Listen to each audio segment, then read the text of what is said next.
नमस्कार दोस्तों, कैसे हो आप सभी। तो मैं आशा करता हूं कि आप सभी स्वस्थ होंगे और अपना ध्यान रख रहे होंगे। तो जैसे कि हमारी एडवांस जो सीरीज है दोस्तों, उसमें न्यूरोमस्कुलोस्केलेटल जो सिस्टम है दोस्तों वो चल रहा है और हम इस सिस्टम के अंदर अब काफ़ी लास्ट तक हम पहुंच गए हैं। अब हमारी सिर्फ 2 या 3 क्लासेस होंगी मैक्सिमम और फिर ये हमारा सिस्टम क्या हो जाएगा, कंप्लीटेड हो जाएगा। आज की क्लासेस में अभी तक हमने जो भी चीज़ें पढ़ी हैं दोस्तों, उसका जो लास्ट के 1-2 क्लासेस के अंदर जो भी हमने पढ़ा है उससे नर्सिंग मैनेजमेंट से रिलेटेड ही है। आज की क्लास में हमारे जितने भी जो क्वेश्चंस हैं उन सब के बारे में हम डिस्कस करते हैं। तो एक एक करके हम पढ़ते हैं बिना कोई टाइम वेस्ट किए हुए। तो हमारे सामने दोस्तों पहला जो क्वेश्चन है वो क्या बता रहा है कि कल की क्लास में मैंने आपको एक टॉपिक पढ़ाया था दोस्तों, आपको याद होगा तो कि नेक ऑफ द फीमर है, उसका जो फ्रैक्चर है उसके बारे में हमने पढ़ा था। और ये जो क्वेश्चन है दोस्तों उसी से रिलेटेड है। क्वेश्चन में क्या कह रहा है कि एक क्लाइंट इज एडमिटेड, एक क्लाइंट है दोस्तों वो एडमिटेड है with A fracture of the neck of the femur. ठीक है, टॉपिक किससे रिलेटेड है, fracture of the neck of the femur से रिलेटेड है। कल हमने इसके बारे में अच्छे से पढ़ा था। In what position should the nurse maintain the clients affected extremity.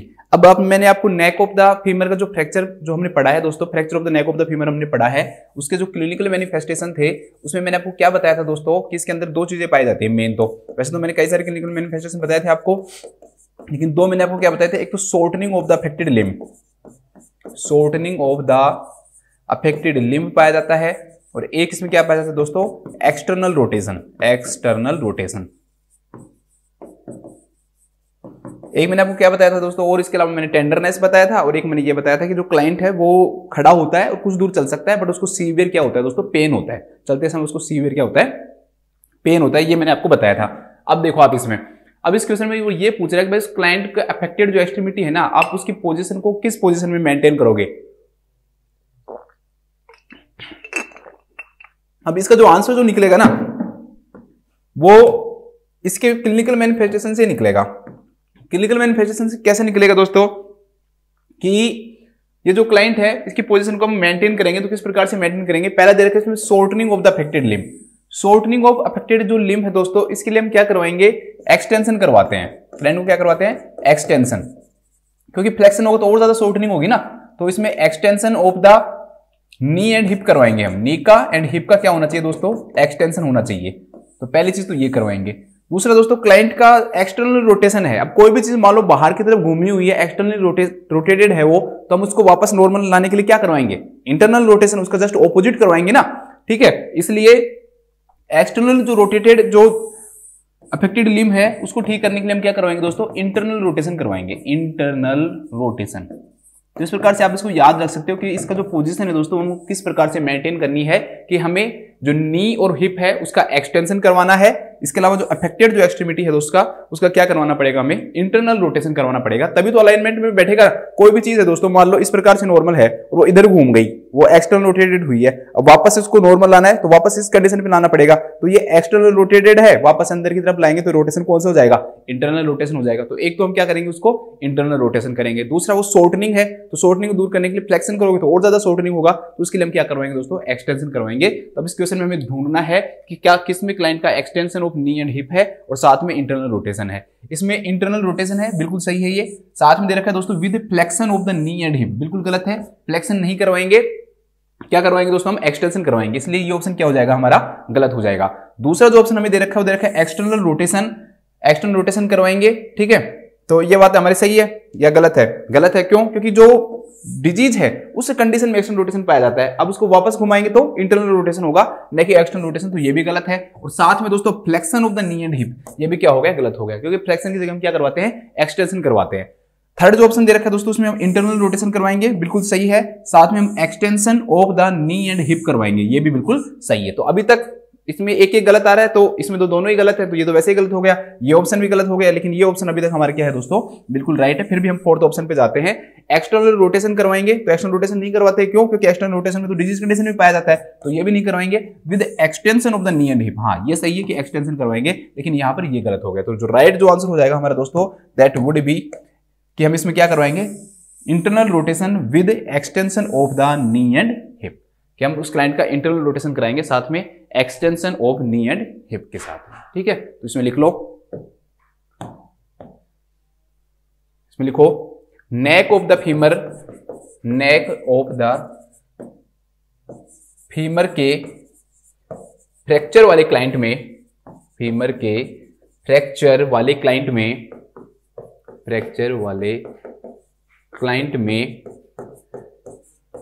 Internal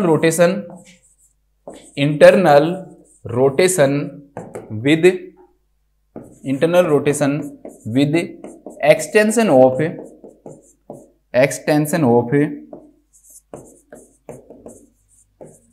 knee and hip position देते हैं। पोजीशन को लिख लो इसमें, क्लाइंट को internal rotation with extension of knee and hip position में रखते हैं, तो थोड़ी लैंग्वेज सही बन जाएगी हिंदी। ठीक है, तो इसमें बस इसको याद रखना आप बिल्कुल, ये वाली जो सेंटेंस है ये बहुत इंपॉर्टेंट है आपके लिए। इसके बाद हम नेक्स्ट क्वेश्चन देखते हैं, एक बार स्क्रीनशॉट ले लो आप अगर लेना चाहो तो। इसके बाद हम नेक्स्ट क्वेश्चन देखते हैं दोस्तों। सेकंड जो क्वेश्चन है हमारे सामने, आज ज्यादातर जितने भी क्वेश्चन है वो ज्यादातर मैनेजमेंट से रिलेटेड है हमारे, है ना। The care plan for a client with a fractured hip का फ्रैक्चर है दोस्तों क्लाइंट के अंदर, includes nursing actions to prevent which type of contractures. कौन से टाइप ऑफ कॉन्ट्रैक्चर्स को प्रिवेंट करेंगे हम फ्रैक्चर्ड हिप में। अब हिप का फ्रैक्चर होगा दोस्तों तो कौन सा कॉन्ट्रैक्चर्स होगा, हिप फ्लेक्शन कॉन्ट्रैक्चर होगा। कौन सा होगा, हिप फ्लेक्शन कॉन्ट्रैक्चर। सिंपल सी बात, मैंने आपको काफी बार ये पढ़ाया भी है, हिप फ्लेक्शन कॉन्ट्रैक्चर के बारे में शायद हमने बहुत बार बात की है, और पता नहीं जो एनक्लेक्स वालों को इन क्वेश्चन से क्या इनको मतलब मजा आता है कि ज्यादातर बहुत सारे क्वेश्चंस कॉन्ट्रैक्चर से रिलेटेड दे रखे हैं इन्होंने। तो फ्रैक्चर अगर हिप है दोस्तों तो उसमें कौन से टाइप का कॉन्ट्रैक्चर होगा, जो हिप फ्लेक्शन कॉन्ट्रैक्चर होगा, हिप फ्लेक्शन कॉन्ट्रैक्चर्स। तो अगर आप फ्लेक्शन ऑफ द हिप करवाओगे तो ये कॉन्ट्रैक्चर्स क्या होगा दोस्तों, और ज्यादा इंक्रीज हो जाएगा। अभी हमने पढ़ा था कि हम क्या करवाते हैं उसके अंदर, फ्लेक्शन की जगह क्या करवाते हैं, एक्सटेंशन करवाते हैं। नी एंड हिप का क्या करवाते हैं दोस्तों, एक्सटेंशन करवाते हैं। अब नी एंड हिप का अगर हम एक्सटेंशन करवा रहे हैं, तो अगर फ्लेक्शन करवाएंगे तो क्या होगा दोस्तों, फ्लेक्शन करवाने के कारण और ज्यादा क्या होगा उसके अंदर, कॉन्ट्रैक्चर्स होंगे, मतलब कि तनाव आएगा। या हम कहें उसके अंदर क्या होता है, मैंने आपको पढ़ाया हुआ कि कॉन्ट्रैक्चर्स में टाइटनिंग हो जाती है, किसकी, लिगामेंट्स की। ठीक है, इसके अलावा जो टेंडेंस है उनकी, या जो स्किन है उसकी क्या हो जाती है दोस्तों, टाइटनिंग हो जाती है, उसे हम कॉन्ट्रैक्चर के नाम से जानते हैं। तो इसका आंसर क्या हो जाएगा कि जो हिप का जो फ्लेक्शन है दोस्तों वो क्या कोज करेगा, कॉन्ट्रैक्चर कोज करेगा। तो ये नर्सिंग एक्शन इंक्लूड होना चाहिए कि आपको क्या प्रिवेंट करना है, फ्लेक्शन ऑफ द हिप को क्या करना है दोस्तों, प्रिवेंट करना है। सेकंड दे रखा है दोस्तों, एबडक्शन ऑफ द हिप। नहीं, इस प्रकार के कॉन्ट्रैक्चर्स को प्रिवेंट नहीं करता। ये कौन से कॉन्ट्रैक्चर करता है, हिप फ्लेक्शन कॉन्ट्रैक्चर्स को प्रिवेंट करता है। Hyper extension of the hip, ठीक है, hyper extension of the hip है वो भी गलत है। हम इसमें क्या करते हैं, हाइपर एक्सटेंशन नहीं करवाते हैं, सिर्फ एक्सटेंशन करवाएंगे। तो हाइपर एक्सटेंशन भी क्या हो जाएगा, जस्ट ऑपोजिट हो जाएगा। और इसके बाद internal rotation of the hip, तो ये भी कॉन्ट्रैक्चर्स को प्रिवेंट करने के लिए नहीं है। तो ये क्या आएगा इसका answer, flexion of the hip आएगा।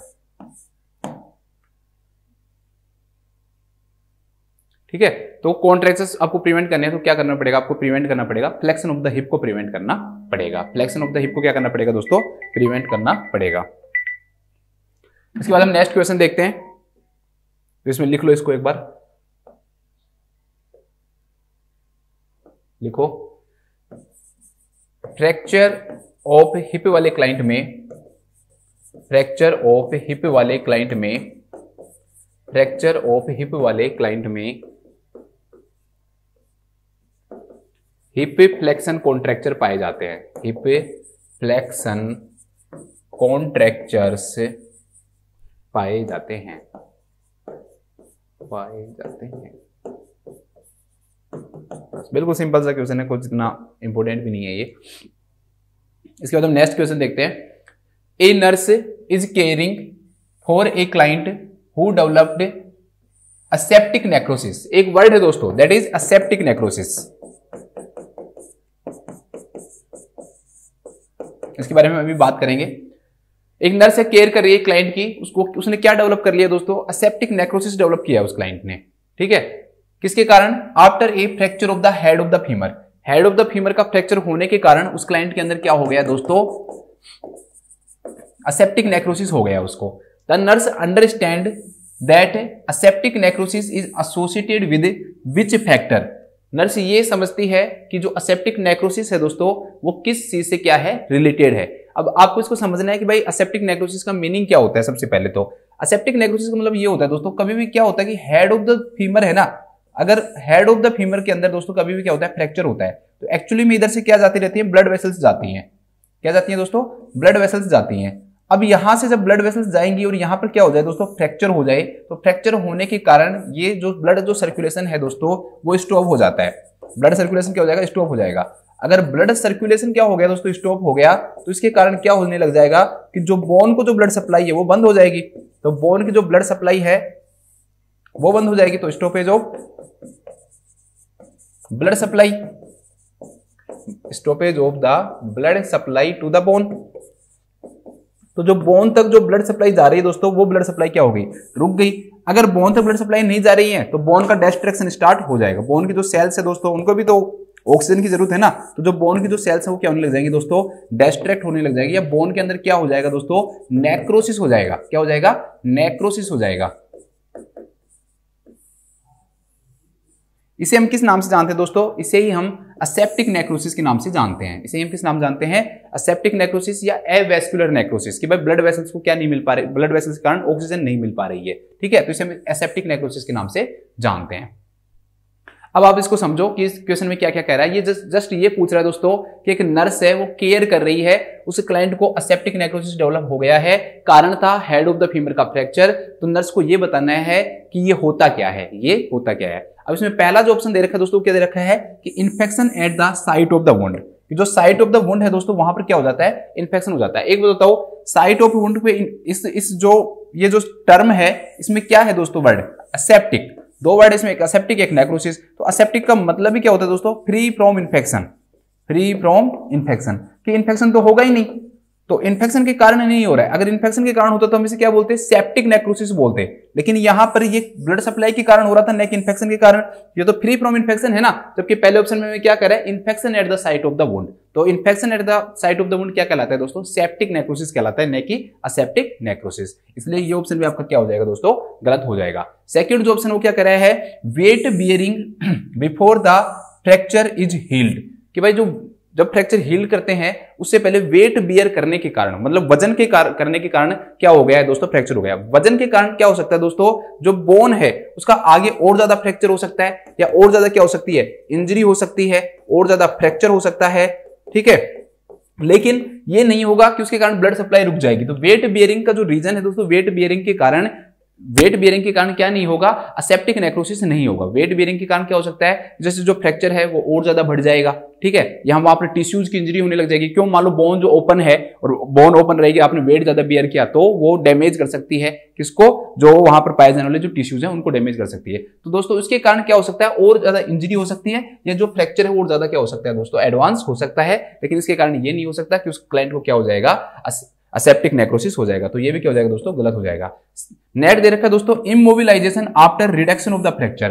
भाई आप क्या हुआ, आपने फ्रैक्चर को आपने ठीक कर दिया, रिडक्शन कर दिया उसको, और रिडक्शन के बाद में दोस्तों क्या हुआ, रिडक्शन के बाद में आपने उसे क्लाइंट के अंदर इमोबिलाइज कर दिया उस क्लाइंट को। तो दोस्तों ये तो करते ही है, ये तो नॉर्मल है ना, ये कंडीशन तो करते ही है। लेकिन क्या इसके कारण इमोबिलाइजेशन कारण कभी असेप्टिक नेक्रोसिस हो सकता है, नहीं। मैंने आपको कल ही बताया था दोस्तों, अगर इमोबिलाइजेशन होगा ना तो उसके कारण क्या क्या चीजें हो सकती हैं। इमोबिलाइजेशन के कारण एक तो मैंने आपको क्या बताया दोस्तों कि पेशेंट के अंदर हाइपरक्लाइसेमिया देखने को, हाइपरकैल्सीमिया देखने को मिलेगा। आप सर ये क्या कह रहे हो, आप कैल्शियम की तो कमी होनी चाहिए ना, ज्यादा नहीं। दोस्तों मैंने आपको बताया था कि इमोबिलाइजेशन क्लाइंट के अंदर होता है तो जो बोन जो होती है ना, उस बोन के अंदर क्या होता है कि बोन के अंदर डीमिनरलाइजेशन बढ़ जाता है, बोन डीमिनरलाइजेशन इंक्रीज हो जाता है, डीमिनरलाइजेशन। अब बोन का जब डीमिनरलाइजेशन इंक्रीज होगा दोस्तों, तो उस कंडीशन के अंदर क्या होता है कि बोन के अंदर जो कैल्शियम जो प्रेजेंट है ना, वो कैल्शियम कहां पहुंच जाता है दोस्तों, ब्लड वेसल्स के अंदर पहुंच जाता है। ये कैल्शियम कहां आ गया, बोन से उठकर कहां आ गया दोस्तों, ब्लड वेसल्स के अंदर आ गया। अब कैल्शियम यहां आ गया। अब एक बात बताओ कि बोन के अंदर तो इसके कारण क्या होगा दोस्तों, कैल्शियम की कमी होगी, मतलब बोन वीक भी हो जाएंगी, बोन कमजोर भी होंगी इसके कारण।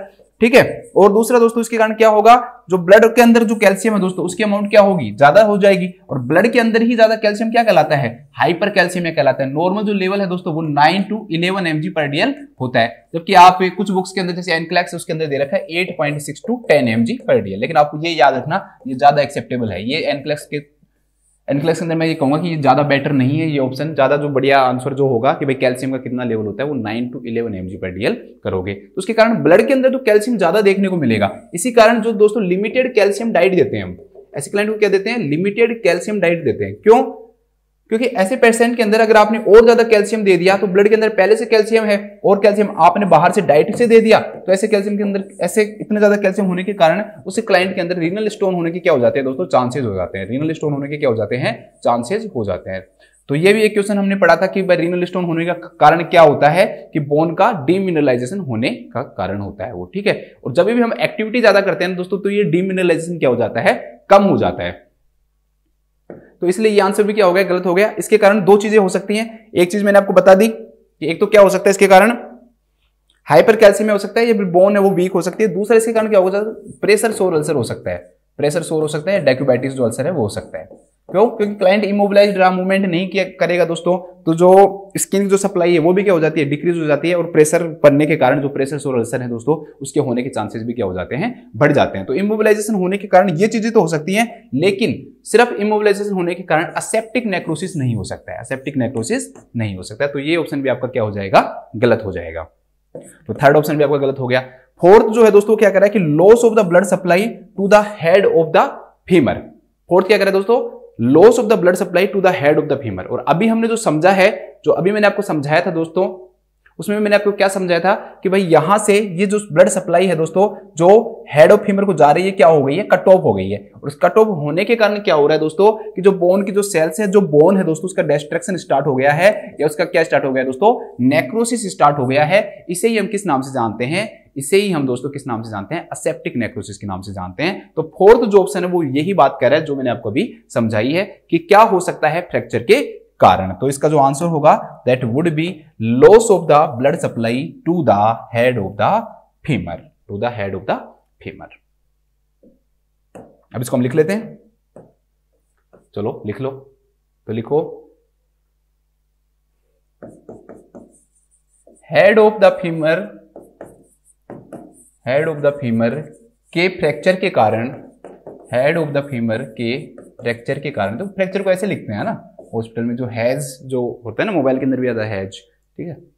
तो हेड ऑफ द फीमर के फ्रैक्चर के कारण, हेड ऑफ द फीमर के फ्रैक्चर के कारण ब्लड सप्लाई,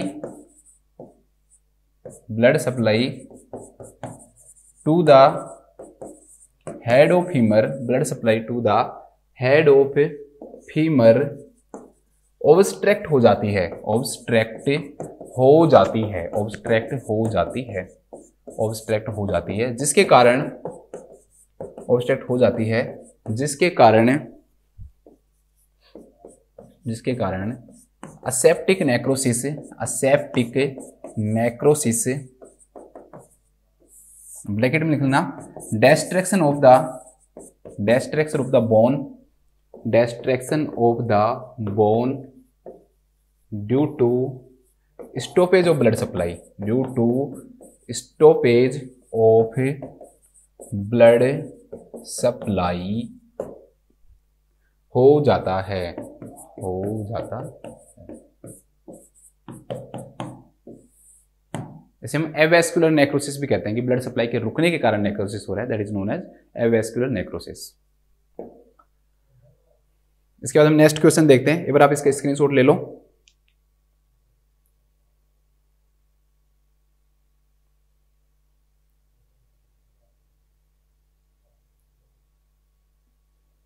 इसके बाद हम देखते हैं नेक्स्ट क्वेश्चन।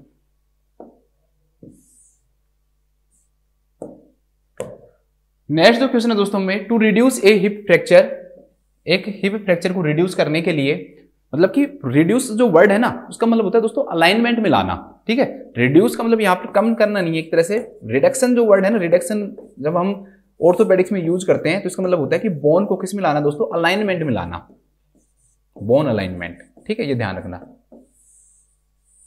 अभी दोनों प्रकार से कर सकते हैं, एक्सटर्नल रिडक्शन भी कर सकते हैं और इंटरनल रिडक्शन भी कर सकते हैं, एक्सटर्नल रिडक्शन भी कर सकते हैं और इंटरनल भी। थोड़ा सा समझा देता हूं मैं आपको, आगे भी शायद आपके काम आएगा। ये रिडक्शन दो प्रकार का हो सकता है दोस्तों, एक एक्सटर्नल रिडक्शन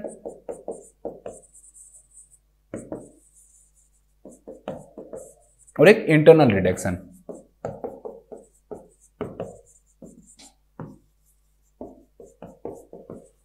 एक्सटर्नल रिडक्शन में क्या होता है दोस्तों, जैसे आपको एग्जांपल के रूप में समझाऊंगा तो आपको समझ में आ जाएगा। जैसे किसी का हाथ उतर गया, ठीक है, हाथ उतर जाता है, ठीक है, तो वो क्या करते हैं, वो किसी पहलवान उलवान के पास जाके, या फिर कई लोग कहते हैं कि मैं हाथ चढ़ाता हूँ, वो करते हैं, गाँव में जाते हैं ना, और फिर वो उसको ऐसे खींचता है, खींच कर फिर वो नॉर्मल उसमें ले आता है। तो दोस्तों इसको बोलते हैं एक्सटर्नल मैनिपुलेशन, मतलब बाहर से ही उसने क्या किया दोस्तों, उसको मैनिपुलेट करके उसको किस में लेके आते हैं, वो अलाइनमेंट में लेके आते हैं। अब वो कुछ केसेस के अंदर कर भी देते हैं, कुछ केस के अंदर कॉम्प्लिकेशन भी कॉज कर सकते हैं, ठीक है। मैं कोई ऐसी सीधा बुराई नहीं करूंगा कि हमेशा ही नहीं करते, क्योंकि उनका भी एक्सपीरियंस हो जाता है ना दोस्तों। Experience makes a man perfect, practice makes a man perfect, sorry, practice makes a man perfect. तो वो बार बार प्रैक्टिस करते हैं तो वो भी क्या हो जाते हैं, परफेक्ट हो जाते हैं। ऐसे ही डॉक्टर भी करता है, डॉक्टर भी क्या कर सकता है दोस्तों, मैनिपुलेट करके, जिस प्रकार से वो तो बिल्कुल समझता है कि भाई ये एक्सटर्नल रोटेट हो रहा है तो इसको इंटरनल रोटेट करूं, उसको तो सारे टर्म भी पता है, उसको ये भी पता है, उसके पास एक्सरे भी होता है, एक्सरे में वो देखता है कि किस प्रकार से रोटेट हो रहा है, तो उसको वापस से क्या कर देते हैं दोस्तों, वो ठीक कर देते हैं। तो ये क्या कहलाता है दोस्तों, एक्सटर्नल रिडक्शन कहलाता है। ये क्या कहलाता है, एक्सटर्नल रिडक्शन कहलाता है। एक वर्ड है दोस्तों इंटरनल रिडक्शन। इंटरनल रिडक्शन तो सिंपल सी बात है दोस्तों, देखो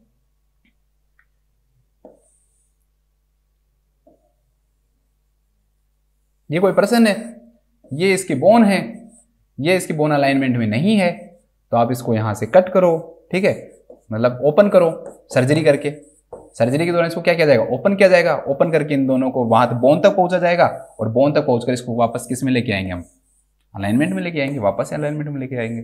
तो इंटरनल का मतलब ओपन करके, ठीक है, इंटरनल का मतलब हमने क्या किया, सर्जरी की, कट किया, कट करके हमने इंसिजन दिया, और इंसिजन से ओपन किया, ओपन करके वहां तक पहुंचे, फिर बोन को हमने क्या किया, अलाइन किया, ठीक है। तो इसे हम किस नाम से जानते हैं दोस्तों, इंटरनल के नाम से जानते हैं। इसे हम किस नाम से जानते हैं, इंटरनल रिडक्शन के नाम से जानते हैं। तो ये क्या लाएगा आपका, इंटरनल रिडक्शन। अभी देखो वापस क्वेश्चन क्या कर रहा है, to reduce a hip fracture, hip fracture को रिड्यूस करने के लिए the client is placed in traction, ठीक है, उसको कम करने के लिए हम ट्रैक्शन भी देते हैं। कल भी हमने बात की थी दोस्तों कि रिडक्शन भी वो होता है, ठीक है, रिडक्शन करने के लिए भी प्रॉपर अलाइनमेंट में रखने के लिए भाई इधर प्रेशर पड़ेगा, इधर प्रेशर पड़ेगा, इधर ट्रैक्शन, इधर काउंटर ट्रैक्शन, तो उसको किस में रखेगा दोस्तों, अलाइनमेंट के अंदर रखेगा, ठीक है, उसको किस में रखेगा, अलाइनमेंट में रखेगा, बिफोर द सर्जरी, ठीक है, before surgery for open reduction and internal fixation. चलो यहाँ आ गए, यहाँ भी मुझे समझाना ही था दोस्तों कि कई बार क्या होता है कि जैसे सर्जरी होती है, सर्जरी से पहले भी तो अलाइनमेंट में रखना पड़ेगा ना, तो सर्जरी से पहले हम क्या कर लेते हैं दोस्तों, उसको ट्रैक्शन दे देते हैं। ज्यादातर स्किन ट्रैक्शन यूज करते हैं, क्योंकि कुछ दिनों के लिए होना है, तो हम फिर उस कंडीशन के अंदर क्या करेंगे, स्किन ट्रैक्शन दे देंगे, उसके बाद तो सर्जरी होनी है। तो दोस्तों एक क्लाइंट है, उसको हिप फ्रैक्चर हुआ था, क्लाइंट को ट्रैक्शन में रखा गया है before surgery for an open reduction and internal fixation. अब ये जो सर्जरी है ना दोस्तों, इसका नाम है open reduction and internal fixation, ORIF, open reduction and internal fixation, ठीक है। इस प्रोसीजर का क्या नाम है दोस्तों, ओपन रिडक्शन। अभी मैं समझाता हूं क्या होता है, open reduction and internal fixation, internal fixation. अब देखो ओपन रिडक्शन तो मैं आपको अच्छी तरह से समझा चुका हूं दोस्तों कि इसमें क्या करेंगे, हम इंसिजन बनाएंगे, बोन तक पहुंचेंगे, और फिर उसको अलाइनमेंट पे लाएंगे। अलाइनमेंट में लाने के बाद में दोस्तों हम स्क्रूज का यूज करते हैं। किसका यूज करते हैं, स्क्रूज का। और स्क्रूज का यूज करके दोस्तों इसको वापस से हम यहां पर जोड़ते हैं। इसको जोड़ने के लिए किसका यूज करेंगे दोस्तों, इस बोन को जोड़ने के लिए हम किसका यूज करते हैं दोस्तों, स्क्रूज के द्वारा हम इसको क्या करते हैं, फिक्स करते हैं, ठीक है, ताकि ये लंबे समय तक क्या रहे दोस्तों, फिक्सेशन में रहे, बिल्कुल प्रॉपर अलाइनमेंट में रहे। तो इसे हम किस नाम जानते हैं, इस प्रोसीजर को ORIF के नाम से जानते हैं, open reduction and internal fixation. तो दोबारा समझो, ओपन रिडक्शन मतलब ओपन करना, और इंटरनल फिक्सेशन मतलब स्क्रू की सहायता से हम इसको क्या करेंगे दोस्तों, फिक्स करेंगे। तो हम इसे किस नाम से जानते हैं, इंटरनल फिक्सेशन के नाम से जानते हैं। और इस प्रोसीजर को किस नाम से जानते हैं दोस्तों, हम ORIF के नाम से जानते हैं, ORIF के नाम से जानते हैं। तब यही कह रहा है कि भाई उस क्लाइंट के अंदर कौन सी सर्जरी होने वाली है, ORIF होने वाली है। और ORIF से पहले हमने उसको क्या लगा दिया दोस्तों, ट्रैक्शन लगा दिया। अब देखो, because the client keeps sleeping down in bed, increase counter traction is ordered, ठीक है, वो बार बार स्लिप हो रहा है, और ऐसा लग रहा है कि भाई जितना जो ट्रैक्शन लगाया गया है ना वो ज्यादा लग गया है या पर्याप्त नहीं है, लेकिन उतना तो जरूरी है उसके वेट को मेंटेन करने के लिए दोस्तों, उस बोन के वेट को मेंटेन करने के लिए ना उतना तो क्या है दोस्तों, जरूरी है। अब हम क्या कर सकते हैं, हम ट्रैक्शन को भी कम नहीं कर सकते इस कंडीशन में, क्योंकि मैंने आपको पहले बता दिया कि भाई डॉक्टर ने कहा इतना वेट तो जरूरी है ही, ठीक है। वैसे तो डॉक्टर ही बताएगा कि भाई आपको आगे क्या करना है, लेकिन मैं आपको समझाने के लिए बता रहा हूं कि कंडीशन क्या बन रही है कि भाई वहां पर सभी खड़े हुए हैं, कह रहे हैं यार ये क्लाइंट है ना स्लिप हो जाता है, पीछे की तरफ स्लिप हो रहा है, मतलब ये स्लिप होने का मतलब ट्रैक्शन मतलब वेट बताया था मैंने आपको, तो वेट उसको क्या कर रहा है, अपनी तरफ खींच रहा है, ट्रैक्शन उसको अपनी तरफ खींच रहा है। अब जब ट्रैक्शन उसको अपनी तरफ खींच रहा है तो हमें पता नहीं है, हमने डॉक्टर साहब से पूछा सर इसका वेट कम कर लो। डॉक्टर कहते हैं नहीं, प्रॉपर बोन अलाइनमेंट में लाने के लिए मुझे इतना तो वेट चाहिए, मैं इसको तो कम नहीं कर सकता। तो फिर क्या करना है, काउंटर ट्रैक्शन। काउंटर ट्रैक्शन कौन है दोस्तों, काउंटर ट्रैक्शन पेशेंट है। अब आप ये कहोगे सर पेशेंट का वेट बढ़ा दो, तो पेशेंट का तो वेट एक दिन में बढ़ेगा नहीं कि वो ट्रैक्शन के वेट को झेल सके। वो मैंने आपको कल भी समझाया था। फिर मैंने कल आपको एक चीज और समझाई थी दोस्तों, जब हमने ट्रैक्शन की बात की थी, मैंने थर्ड फोर्स की बात की थी आपके सामने, याद करो आप। मैंने आपको क्या बात की थी दोस्तों? थर्ड फोर्स की बात की थी कि काउंटर ट्रैक्शन को बढ़ाने के लिए, दोस्तों फिर हम क्या यूज करेंगे? थर्ड फोर्स का यूज करेंगे। और थर्ड फोर्स क्या बताया था दोस्तों? मैंने आपको पोजीशन बताया था। क्या बताया था? पोजीशन बताया था, जिसके अंदर हम क्लाइंट, बेड, इनकी सबकी पोजीशन को क्या करते हैं? चेंज करते हैं। पोजीशन को चेंज करके दोस्तों हम क्या करते हैं? जो काउंटर ट्रैक्शन को बढ़ाते हैं। तो इधर की साइड तो ट्रैक्शन काम करेगा, जो पुलिस के द्वारा जो वेट लगा हुआ है ये वेट काम करेगा, और इधर की साइड एक तो पेशेंट हो गया, एक तो क्या हो गया दोस्तों? पेशेंट हो गया। तो पेशेंट काउंटर ट्रैक्शन कर रहा है, लेकिन इसके वेट को हमें और वो करने के लिए दोस्तों हमें क्या यूज करना पड़ेगा? थर्ड फोर्स का यूज करना पड़ेगा। थर्ड फोर्स का क्या करेंगे? हम यूज करेंगे। तो how does the nurse increase the counter traction? अब आपको काउंटर ट्रैक्शन को इंक्रीज करना है, तो आप काउंटर ट्रैक्शन को कैसे इंक्रीज करोगे? तो देखो कंसेप्ट है ना, हमेशा काम आता है। कल आपने पढ़ा था, मैंने आपको एकदम अच्छे कंसेप्ट से समझाया था कि कैसे काउंटर ट्रैक्शन होता है, कैसे ये काम करता है। और मैंने ये भी बताया था काउंटर ट्रैक्शन को इंक्रीज करता है, पोजीशन जो है काउंटर ट्रैक्शन को इंक्रीज करता है, न कि ट्रैक्शन को। तो इस कंडीशन में क्या करोगे दोस्तों? अब इसके अंदर देखो, आपको दे रखा भाई हिप फ्रैक्चर है, तो हिप फ्रैक्चर की कंडीशन है ना दोस्तों, तो आप काउंटर ट्रैक्शन हेड की साइड तो लगा नहीं सकते। अगर आप हेड की साइड से लगा रहे हो तो उल्टा हो जाएगा। तो elevate the head of the bed, बिल्कुल क्या हो जाएगा? गलत हो जाएगा। अगर आपको तीसरा जो फोर्स क्रिएट करना है दोस्तों, तो वो आपको क्या करना पड़ेगा? जो lower end of the bed है वहां पर क्रिएट करना पड़ेगा। तो उसके कारण से जो ट्रैक्शन है, इधर ट्रैक्शन रहेगा, इधर थर्ड फोर्स और काउंटर ट्रैक्शन दोनों क्या करेंगे? काम करेंगे। तो हेड साइड यहां पर हम क्या नहीं करेंगे दोस्तों? एलिवेट नहीं करेंगे। नेक्स्ट क्या दे रखा है? Add more weight to the traction, मतलब कि इतना गलत ऑप्शन दे रखा है कि कोई बच्चा भी इसको हटा देगा। इसको भी ट्रैक्शन समझ में आ गया, छोटे से छोटा, ठीक है। अरे भाई पहले ही वो परेशान है, पहले ही वो कह रहा है कि भाई वो स्लिप हो रहा है बेड में, और आप उसके वेट को आप कह रहे हो और वेट इंक्रीज कर दो। भाई ट्रैक्शन पे और ज्यादा वेट इंक्रीज करोगे तो वो तो गिर जाएगा, वो वेट उसको लेके चला जाएगा साथ में, ठीक है। तो ये तो बिल्कुल क्या हो गया दोस्तों? गलत हो गया। बेचारा पेशेंट मेरे जैसा होगा, कोई पतला सा कमजोर सा, तो उसको लेके साथ जा रहा है, ठीक है। नेक्स्ट दोस्तों क्या दे रखा है कि tie A chest restraint around the client, कि यहां पर आप क्या कर दो? इसको बांध दो चेस्ट को। तो ये एक प्रॉपर तरीका नहीं है, ये बिल्कुल गलत तरीका है। आप इस प्रकार से काउंटर ट्रैक्शन कोई नहीं बढ़ाता है, क्योंकि काउंटर ट्रैक्शन में मैंने थर्ड फोर्स बताया था, आपको फोर्थ फोर्स नहीं बताया मैंने। कोई भी ऐसा फोर्थ फोर्स नहीं बताया कि आप चेस्ट रिस्ट्रेंट को बांध कर क्या कर सकते हो, मतलब यहां से क्लाइंट को बांधोगे आप चेस्ट से, तो उस प्रकार से आप काउंटर ट्रैक्शन इंक्रीज कर देते हो, तो ये भी गलत है। अब क्या करोगे दोस्तों? मैंने आपको बताया था आगे से हेड को एलिवेट नहीं करेंगे, तो हेड को एलिवेट नहीं करोगे तो आप इस कंडीशन के अंदर आपको क्या करना पड़ेगा दोस्तों? फुट को एंड को एलिवेट करना पड़ेगा। ये पेशेंट ऐसे है, फुट एंड को आपने एलिवेट किया। अब फुट एंड को एलिवेट करोगे तो ये कैसी पोजीशन बन रही है दोस्तों? पूरी तो ट्रेंडलनबर्ग नहीं बन रही है, लेकिन ये क्या बनेगी? स्लाइट ट्रेंडलनबर्ग पोजीशन बनेगी। वो हम ऐसे नहीं है कि पूरा ऐसे कर देंगे पेशेंट नीचे ही हो रखा है, तो वो तो पूरी ट्रेंडलनबर्ग पोजीशन हो जाएगी। लेकिन हम थोड़ा सा क्या करते हैं? लोअर एंड को क्या करते हैं? थोड़ा सा एलिवेट करते हैं। बेड के लोअर एंड को हम थोड़ा सा क्या करते हैं दोस्तों? एलिवेट करते हैं। ज्यादा एलिवेट नहीं करते, लेकिन थोड़ा तो उसको क्या करते हैं दोस्तों? हमें एलिवेट करना ही पड़ेगा। तो उसे ही हम किस नाम से जानेंगे दोस्तों? कि ये ट्रेंडलनबर्ग तो है, लेकिन कौन सा है दोस्तों? स्लाइट ट्रेंडलनबर्ग है। तो इसका आंसर क्या आ जाएगा? Use a slight Trendelenburg position. कि हम क्या यूज करेंगे? स्लाइट ट्रेंडलनबर्ग जो पोजीशन है दोस्तों, उसका हम क्या करते हैं? यूज करते हैं। बिल्कुल सिंपल क्वेश्चन है ये, इतना टफ क्वेश्चन नहीं है, बस आपको थोड़ा सा कंसेप्ट में रहना पड़ेगा। अगर आप बिना कंसेप्ट आगे भागोगे तो फिर गड़बड़ हो जाएगी। तो इसका जो आंसर हो जाएगा दैट वुड बी थर्ड। तो लिखो, इसमें हिप फ्रैक्चर जरूर लिखना है ना, हम ऐसे नहीं कि आप सोचो कि हर किसी में ये ऐसे काम करेगा। तो लिखो हिप फ्रैक्चर के क्लाइंट में, हिप फ्रैक्चर के क्लाइंट में, पेशेंट अगर ट्रैक्शन लगाने के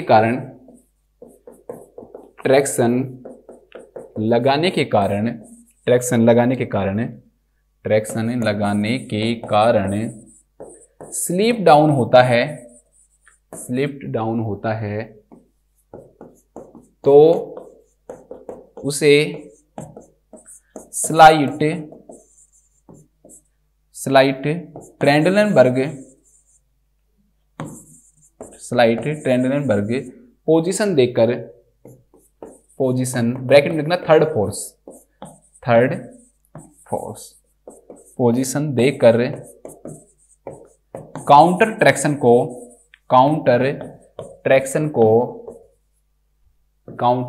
को इंक्रीज किया जाता है। मैं एक तरीके से और समझाता हूं आपको, अगर समझ में नहीं आया तो एक दूसरा तरीका और समझाता हूं आपको इसको कैसे करते हैं। देखो सोचो कि एक आदमी है ना, ये इधर है और एक आदमी है इधर। ये आदमी थोड़ा सा हेल्दी है, चलो इसको ऐसे बनाता हूं मैं। एक ये आदमी है,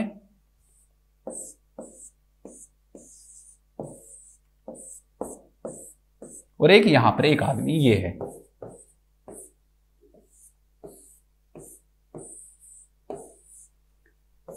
अब ये जो आदमी है दोस्तों, ये दोनों आदमी के पास एक रस्सी है और ये रस्सी को खींच रहे हैं, ये इधर से खींच रहा है, ये इधर से खींच रहा है।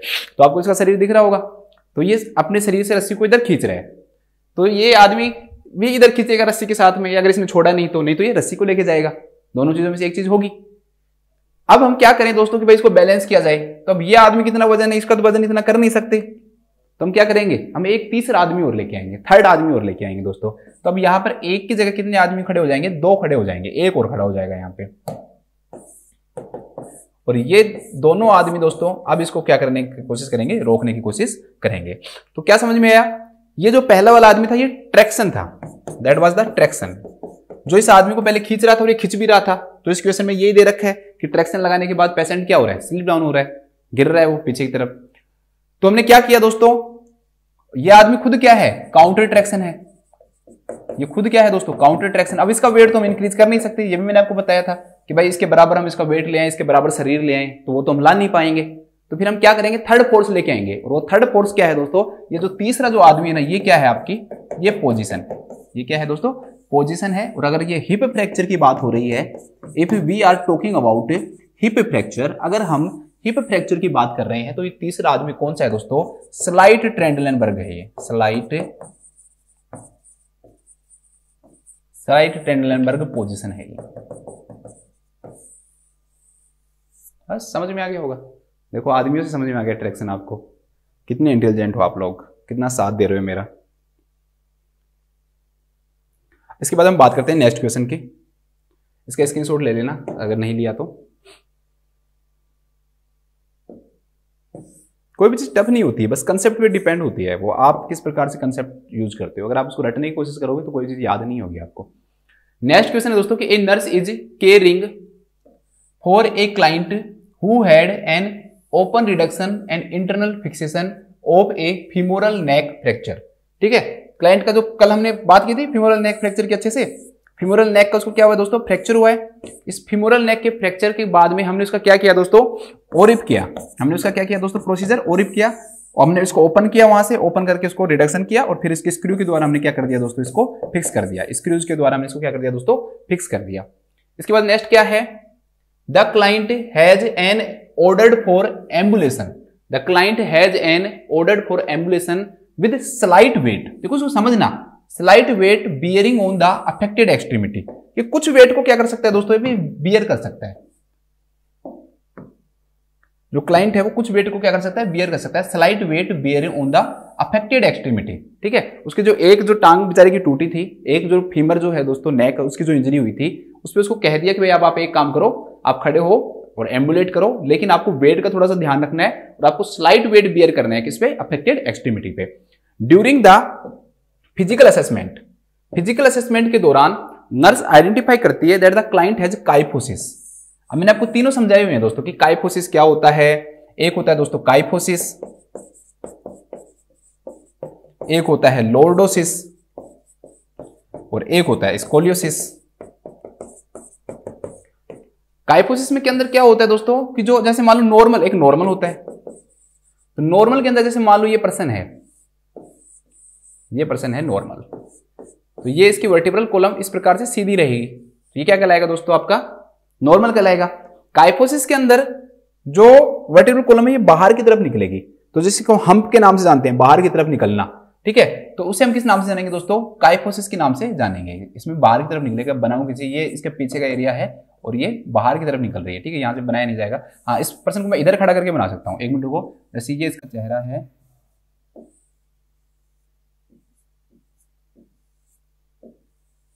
पता नहीं कितने नाक कान बन गए इसके, तो ऐसे बना सकता हूं मैं, देखो।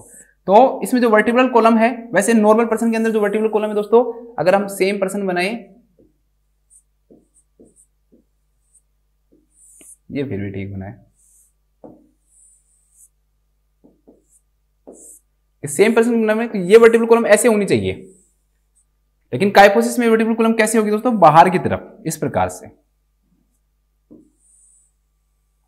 एक्सटर्नल कर्वेचर बनेगा, बाहर की तरफ क्या बनेगा दोस्तों, कर्वेचर बनेगा, तो ये क्या कहलाता है, काइफोसिस। तो इसमें पर्सन ऐसे हो जाएगा क्योंकि कर्वेचर बाहर की तरफ निकला है तो उसके हम्प बन जाता है, ऐसे कुब्बड़ बोलते हैं जिसको हिंदी में, तो ये क्या कहलाता है, काइफोसिस कहलाता है। लॉर्डोसिस में जस्ट इसका ऑपोजिट होगा, तो जो कर्वेचर है दोस्तों वो अंदर की तरफ बनेगा, ठीक है, अंदर की तरफ कर्वेचर बनता है। जैसे प्रेगनेंसी के अंदर पेट आ जाता है तो ये कर्वेचर अंदर की तरफ चला जाता है, बाहर की तरफ की जगह अंदर की तरफ, प्रेगनेंसी में भी देखने को मिलता है थोड़ा बहुत। और स्कोलियोसिस तो जस्ट ऑपोजिट ही है, उसके अंदर कर्वेचर कैसे बनता है दोस्तों, लैटरल कर्वेचर बनता है, ठीक है। कर्वेचर क्या है, इधर की तरफ निकलेगा या इधर की तरफ, बाहर और अंदर नहीं। ये देखो पीछे निकला काइफोसिस, अंदर निकला लॉर्डोसिस, अगर इधर या इधर कोई भी साइड निकलेगा तो फिर इसे हम किस नाम से जानेंगे दोस्तों, स्कोलियोसिस के नाम से जानेंगे, ठीक है। इसे हम किस नाम जानेंगे, स्कोलियोसिस के नाम से जानते हैं। तो ये मैंने आपको समझाया हुआ है। अब इसमें ये बता रहा है कि देखो कि उसको बता तो दिया कि भाई आपको क्या करना है, स्लाइट वेट बियर करना है अफेक्टेड एक्सट्रीमिटी। कि अफेक्टेड एक्सट्रीमिटी पे आप क्या करो, स्लाइट वेट क्या कर लो दोस्तों, बियर कर सकते हो आप। एक जो अफेक्टेड एक्सट्रीमिटी है उस पर भी आप स्लाइट वेट क्या कर सकते हो, बियर कर सकते हो, ठीक है। अब उसके पास है तो चारों ही। During the physical assessment the nurse identified client has kyphosis. लेकिन अब आपको पता लगा कि अगर हमने इसके अंदर क्या करवाए दोस्तों, क्रैच वॉकिंग करवाएं, तो भाई उसके अंदर तो क्या होना चाहिए दोस्तों, क्रैच वॉकिंग अगर पर्सन करेगा ना तो उसके अंदर क्या होना चाहिए दोस्तों, बैलेंस होना चाहिए। बैलेंस बहुत जरूरी है, क्रैच वॉकिंग में बैलेंस बहुत जरूरी, नहीं तो वो पहले ही प्रॉब्लम है उसकी लेग में, और अगर उनको पकड़ के चलेगा बैलेंस नहीं हो तो क्या हो जाएगा, गिर जाएगा। अब काइफोसिस की क्लाइंट में यही प्रॉब्लम है। काइफोसिस की क्लाइंट में अगर आप क्रैच वॉकिंग कराओगे तो क्लाइंट क्या नहीं कर पाएगा दोस्तों, बैलेंस नहीं बना पाएगा। काइफोसिस क्लाइंट जो है वो किस प्रकार से इनको रखेगा, किस प्रकार से फ्लेक्शन करेगा सही तरह से, तो उस कारण से वो दोस्तों जब हम उसको क्या करवाएंगे, क्रैच वॉकिंग करवाएंगे तो क्रैच वॉकिंग नहीं कर पाता है। हमें एक बात तो ये पता लगी, दूसरे में क्या पता लगा कि उस पेशेंट में स्ट्रॉन्ग अपर आर्म स्ट्रेंथ है। हाँ, अपर आर्म की जो स्ट्रेंथ है ना वो तो क्या है दोस्तों, उसकी स्ट्रॉन्ग है। लेकिन काइफोसिस के कारण जो सेंटर ऑफ जो ग्रेविटी है, हमारी जो बॉडी है दोस्तों ग्रेविटी में रहती है, इस प्रकार से हम सीधा चलते हैं इस प्रकार से, ठीक है। ऐसे तो है नहीं ऐसे चल रहे हैं, ऐसे करके चल रहे हैं, तो वो तो है नहीं, तो सेंटर ऑफ ग्रेविटी बनाता है। जब काइफोसिस हो जाता है तो सेंटर ऑफ ग्रेविटी क्या होती है, चेंज हो जाती है। और ऐसे पेशेंट के अंदर हम कभी भी क्रैच वॉकिंग करने की क्या नहीं देते हैं दोस्तों, सलाह नहीं देते हैं। अब हमें पता लग गया भाई उस क्लाइंट के अंदर क्या कंडीशन है। अब क्लाइंट देखो इतने बड़ा ये है ना, कुछ समझने की जरूरत नहीं है, बस सिंपल सा ये समझना है कि एक पेशेंट है, उसका ऑपरेशन हुआ, ऑपरेशन होने के बाद एक पैर की उसकी सर्जरी हुई, देखो सिंपल समझो, पैर की सर्जरी हुई, पैर की सर्जरी होने के बाद उसको कह दिया भाई आप थोड़ा सा क्या कर सकते हो, एम्बुलेट कर सकते हो, और जिस पैर की सर्जरी हुई है उस पर आप थोड़ा वेट क्या कर सकते हो, बियर कर सकते हो। अब हमें बताया गया तो हमने देखा पेशेंट को क्या है दोस्तों, काइफोसिस है। पेशेंट को क्या है, काइफोसिस है। तो ये पूछ रहा है कि काइफोसिस है और उसके अपर आर्म में क्या है, स्ट्रेंथ है। तो आप कौन सी असिस्टिव डिवाइस क्या करोगे दोस्तों, ऐसे क्लाइंट के लिए यूज करोगे, डिवाइस यूज करोगे, कौन सी असिस्टिव डिवाइस आप ऐसे क्लाइंट के लिए दोस्तों आप एक्सपेक्ट करोगे कि हेल्थ केयर प्रोवाइडर बताएगा कि भाई आपको ये यूज करवाना है। तो क्रैच वॉकिंग तो मैं पहले बता दिया कि क्रैच वॉकिंग से पेशेंट क्या नहीं बना पाएगा दोस्तों, बैलेंस नहीं बना पाएगा। क्या नहीं बना पाएगा, बैलेंस नहीं बना पाएगा। क्यों, क्योंकि प्रॉब्लम आएगी किसमें, सेंटर ऑफ ग्रेविटी में। सेंटर ऑफ ग्रेविटी जो है ना दोस्तों उसके अंदर क्या आएगी, उसको प्रॉब्लम आएगी, इसलिए क्रैच वॉकिंग की सलाह नहीं दी जाएगी। दूसरा दोस्तों क्वाड केन। क्वाड केन क्या होता है, केन ही होता है, जैसे एक छड़ी होती है, केन होती है, ठीक है, एक छड़ी, क्रैच नहीं है ये, छड़ी है, ठीक है, जैसे बूढ़े लोग लेके चलते हैं ना वो होती है। अब क्वाड केन के अंदर थोड़ा सा यहाँ पर इस प्रकार से तीन ऐसे बने हुए होते हैं, तीन चार, ये क्या कहलाता है दोस्तों, क्वाड केन कहलाता है, दैट इज कॉल्ड क्वाड केन। तो क्वाड केन का यूज, अब क्वाड केन का यूज है ना हमेशा उस पेशेंट को सलाह दी जाती है दोस्तों कि जो उसके जो दोनों पैर है ना वो वेट को क्या कर सकते हैं, अच्छी तरह से बियर कर सकते हैं। अब इसमें सम बियर लिखा हुआ है, पूरी तरह से वेट को थोड़ी स्लाइट वेट को ही बियर कर सकते हैं। तो स्लाइट वेट वाले क्लाइंट के जो स्लाइट वेट बियर कर सकते हैं, न तो उनको हम क्वाड केन न स्ट्रेट केन, दोनों की क्या नहीं देते हैं, सलाह नहीं देते हैं, ठीक है। ये क्वाड केन हो गया, और अगर सिंपल इस प्रकार से बनाओगे आप तो ये क्या कहलाएगा दोस्तों, स्ट्रेट केन कहलाएगा। ये क्या कहलाएगा, स्ट्रेट केन कहलाएगा। जो आपकी दादी माँ दादाजी वो चलते हैं ना एक छड़ी लेके, तो वो क्या कहलाते हैं दोस्तों, केन कहलाते हैं। तो ये केन है, ये क्या है, क्वाड केन है। तो ये तो उन लोगों में दिया जाता है जिनके अंदर पूरा वेट बियर करने की क्या है, क्षमता होती है, कि पूरा वेट क्या कर सकते हैं दोस्तों, वो बियर कर सकते हैं, वेट क्या कर सकते हैं, बियर कर सकते हैं। लेकिन यहाँ पर ये वेट कंप्लीटली बियर नहीं कर सकते हैं। यहाँ पर साफ लिखा हुआ है कि कैसा वेट बियर कर सकते हैं दोस्तों, स्लाइट वेट ही बियर कर सकते हैं। इसलिए हम क्वाड केन भी यूज नहीं करेंगे और स्ट्रेट केन भी यूज नहीं करेंगे। तो हम क्या यूज करेंगे, जो फोर्थ बच गया, सही बता रहे हो, सारे के सारे आंसर, शाबाश, अपनी पीठ थपथपाओ कि आपने बिल्कुल सही आंसर दिया है। जो राइट जो आंसर हो जाएगा that would B standard walker. हम इसी क्लाइंट के अंदर क्या करेंगे, स्टैंडर्ड वॉकर। अब स्टैंडर्ड वॉकर के में एक चीज ध्यान रखना दोस्तों, स्टैंडर्ड वॉकर में एक चीज होनी चाहिए, वो इसमें दे भी रखी है कि उस क्लाइंट के अंदर क्या है, स्ट्रॉन्ग अपर आर्म स्ट्रेंथ है। अगर आप किसी भी पेशेंट के अंदर स्टैंडर्ड वॉकर यूज करवा रहे हो तो उसके अंदर स्ट्रॉन्ग अपर आर्म स्ट्रेंथ चाहिए। अब आपको सर क्यों चाहिए, क्यों, अभी मैं बताता हूँ। स्टैंडर्ड जो वॉकर होता है, आपको सर ये क्या होता है समझ में नहीं आ रहा, अभी दिखाऊंगा। स्टैंडर्ड वॉकर को क्या उठाना थोड़ा सा क्या होता है, उसके लिए आपको आर्म में क्या चाहिए दोस्तों, पावर चाहिए। अगर आपके आर्म में पावर नहीं है तो आप उसको उठा नहीं पाओगे, ठीक है। और वो काइफोसिस के पेशेंट में वो अच्छी से क्या की जा सकती है, यूज की जा सकती है। और भी पेशेंट में यूज करते हैं, बट मैं यहाँ पे बता रहा हूँ। अब ये देखो आपका standard walker, this is the standard walker, ये स्टैंडर्ड वॉकर है। इस स्टैंडर्ड वॉकर में अपर आर्म की स्ट्रेंथ जरूर चाहिए दोस्तों। अपर आर्म की अगर स्ट्रेंथ नहीं है तो नहीं है। और काइफोसिस पेशेंट भी इसको क्या कर सकते हैं, यूज कर सकते हैं। काइफोसिस पेशेंट भी इसको यूज कर सकते हैं, लेकिन अपर आर्म की स्ट्रेंथ नहीं हो मान लो किसी में, तो ये इतने बड़े को इसको उठा नहीं पाएगा वो पेशेंट और आगे नहीं रख पाता है। इसलिए दोस्तों ये हम यूज करते हैं किसमें, काइफोसिस के पेशेंट के अंदर भी यूज कर सकते हैं, और भी पेशेंट में यूज करते हैं। लेकिन हमारे क्वेश्चन के अकॉर्डिंग काइफोसिस का जो पेशेंट है he can use standard walker. ये क्या है दोस्तों, स्टैंडर्ड वॉकर है। काइफोसिस के जो पेशेंट है दोस्तों उसके अंदर यूज नहीं कर सकते हम किसका, क्रच का यूज नहीं कर सकते हम, ठीक है। केन का यूज नहीं कर सकते हम, चाहे वो कोई सा भी केन हो, क्वाड केन हो या सिंगल केन हो। तो इसमें लिख लो,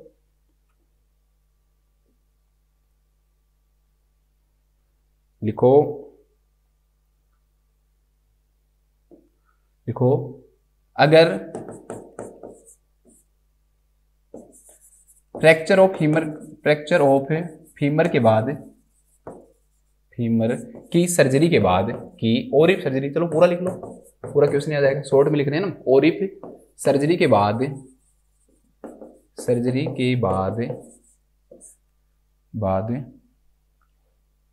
काइफोसिस का पेशेंट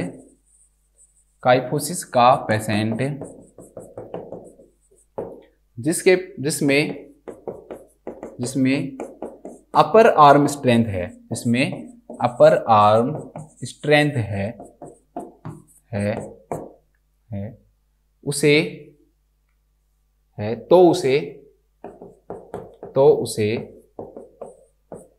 स्टैंडर्ड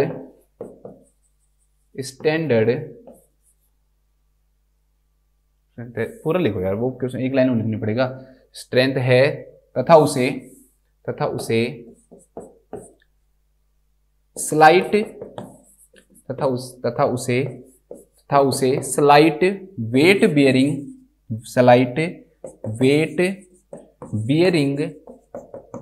एम्बुलेशन की सलाह दी जाती है, स्लाइट वेट बियरिंग एम्बुलेशन की सलाह दी जाती है, तो उसे स्टैंडर्ड वॉकर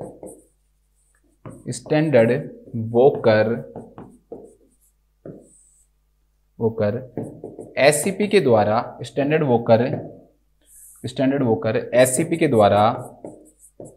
प्रेस्क्राइब किया जाता है। ये इतना बड़ा हो गया, लेकिन ये जरूरी था ये इतना बड़ा सेंटेंस बनाना, प्रेस्क्राइब किया जाता है।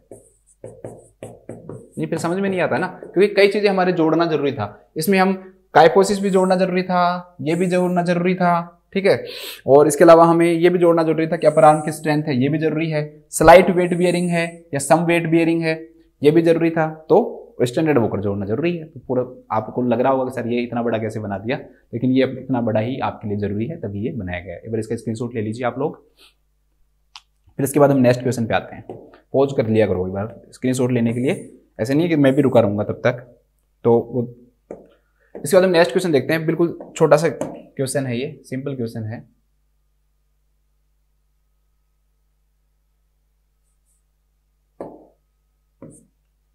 क्वेश्चन क्या है दोस्तों कि विच पोजीशन, छठवां क्वेश्चन है हमारा आज का, which position should a nurse avoid placing A client who had surgery for a total hip replacement.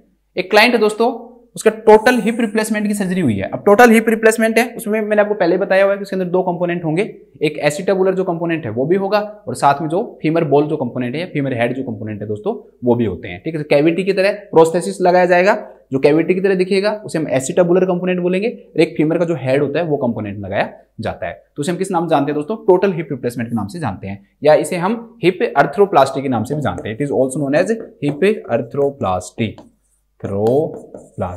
अगर हम सिर्फ और सिर्फ किसका यूज करें, फीमर हेड का यूज करें, और एसिटाबुलर जो कंपोनेंट है दोस्तों, एसिटाबुलर देखो दो चीज हो गई ना, कैविटी हो गई, तो ये कैविटी की तरह जो दिखने वाला, बॉल की तरह दिखने वाला होता है वो एसिटाबुलर कंपोनेंट होता है, और जो हेड की तरह दिखने वाला होता है ये फीमर बॉल कंपोनेंट होता है। तो अगर हम सिर्फ एक यूज करें तो हेमी अर्थ्रोप्लास्टी कहलाती है, और अगर दोनों यूज कर रहे हैं तो टोटल हिप रिप्लेसमेंट कहलाता है।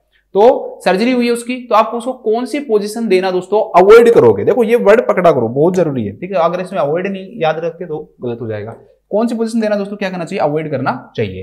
भाई आप उसको सुपाइन नहीं दोगे, लेटरल नहीं दोगे, ऑर्थोपेनिक नहीं दोगे या सेमी पॉलर नहीं दोगे। तो दोस्तों ऐसा जो क्लाइंट होता है ना, उसको हम कोशिश करते हैं कि जो हिप का जो फ्लेक्शन है ना वो कम से कम हो, हिप का फ्लेक्शन क्या हो, कम से कम हो, हम ये कोशिश करते हैं, ठीक है। हिप का फ्लेक्शन कम से कम हो, नहीं तो कॉन्ट्रैक्चर्स होने के चांसेस भी ज्यादा हो जाते हैं। और दूसरा दोस्तों जो प्रोस्थेसिस है ना, अगर ज्यादा फ्लेक्शन होता है और अगर अभी उसकी सर्जरी हुई है, उसके प्रोस्थेसिस लगाए गए होंगे। प्रोस्थेसिस का मतलब वही जो मैं बता रहा हूं ना, एसिटाबुलर कंपोनेंट है, और जो फीमर का हेड है, ये नकली चीजें प्रोस्थेसिस तो कहलाती हैं। जो नकली टांग लगाते हैं वो भी प्रोस्थेसिस है। तो दोस्तों ये जो प्रोस्थेसिस है ना, ये इनका डिस्प्लेस होने का क्या रहता है, चांसेस रहता है। अगर ज्यादा क्या करवा दिया, फ्लेक्शन करवा दिया, क्योंकि वहीं पर सर्जरी हुई है और उस जगह पे आपने क्या कर लिया दोस्तों, फ्लेक्शन कर लिया। अगर आपने उसी जगह पे क्या कर दिया दोस्तों, फ्लेक्शन कर लिया, तो उसके कारण से ये क्या हो जाएंगे दोस्तों, डिस्प्लेस हो जाएंगे।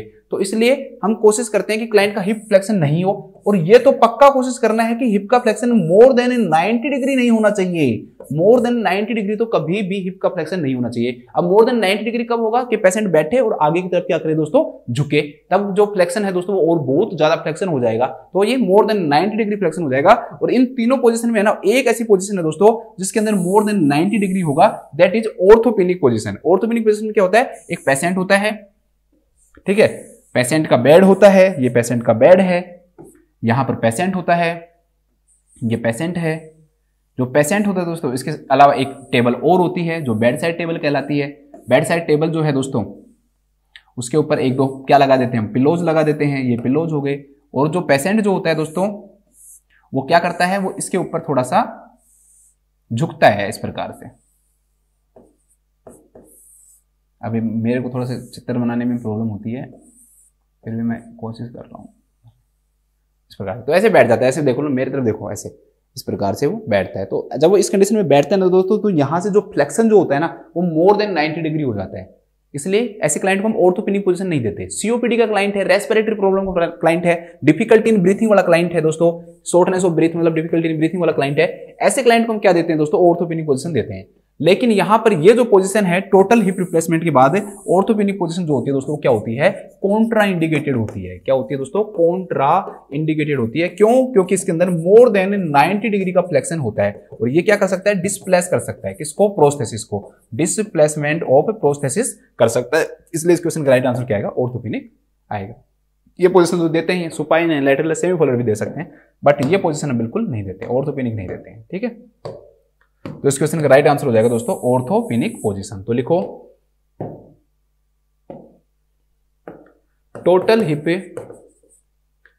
रिप्लेसमेंट, THR बोलते हैं वैसे इसको ना शॉर्ट में, टोटल हिप रिप्लेसमेंट की सर्जरी के बाद, टोटल हिप रिप्लेसमेंट की सर्जरी के बाद, क्लाइंट को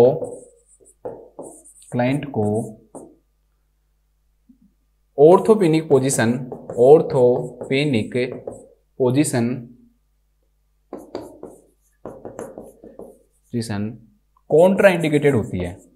कॉन्ट्रा इंडिकेटेड होती है, क्योंकि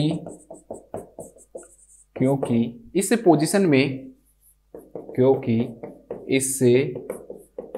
में मोर देन 90 डिग्री फ्लेक्शन होता है, जो कि प्रोस्थेसिस को डिस्प्लेस कर सकता है, ये क्वेश्चन आप खुद पढ़ोगे ना, आपको बहुत अजीब से लगेंगे कई क्वेश्चन, तो कई बार मुझे भी लगता है ऐसे अजीब, फिर मैं उसको खुद सिंपल बनाने की कोशिश करता हूं। कई क्वेश्चन आप पढ़ोगे तो यार क्या क्वेश्चन है ये अजीब से। नेक्स्ट क्वेश्चन देखते हैं दोस्तों।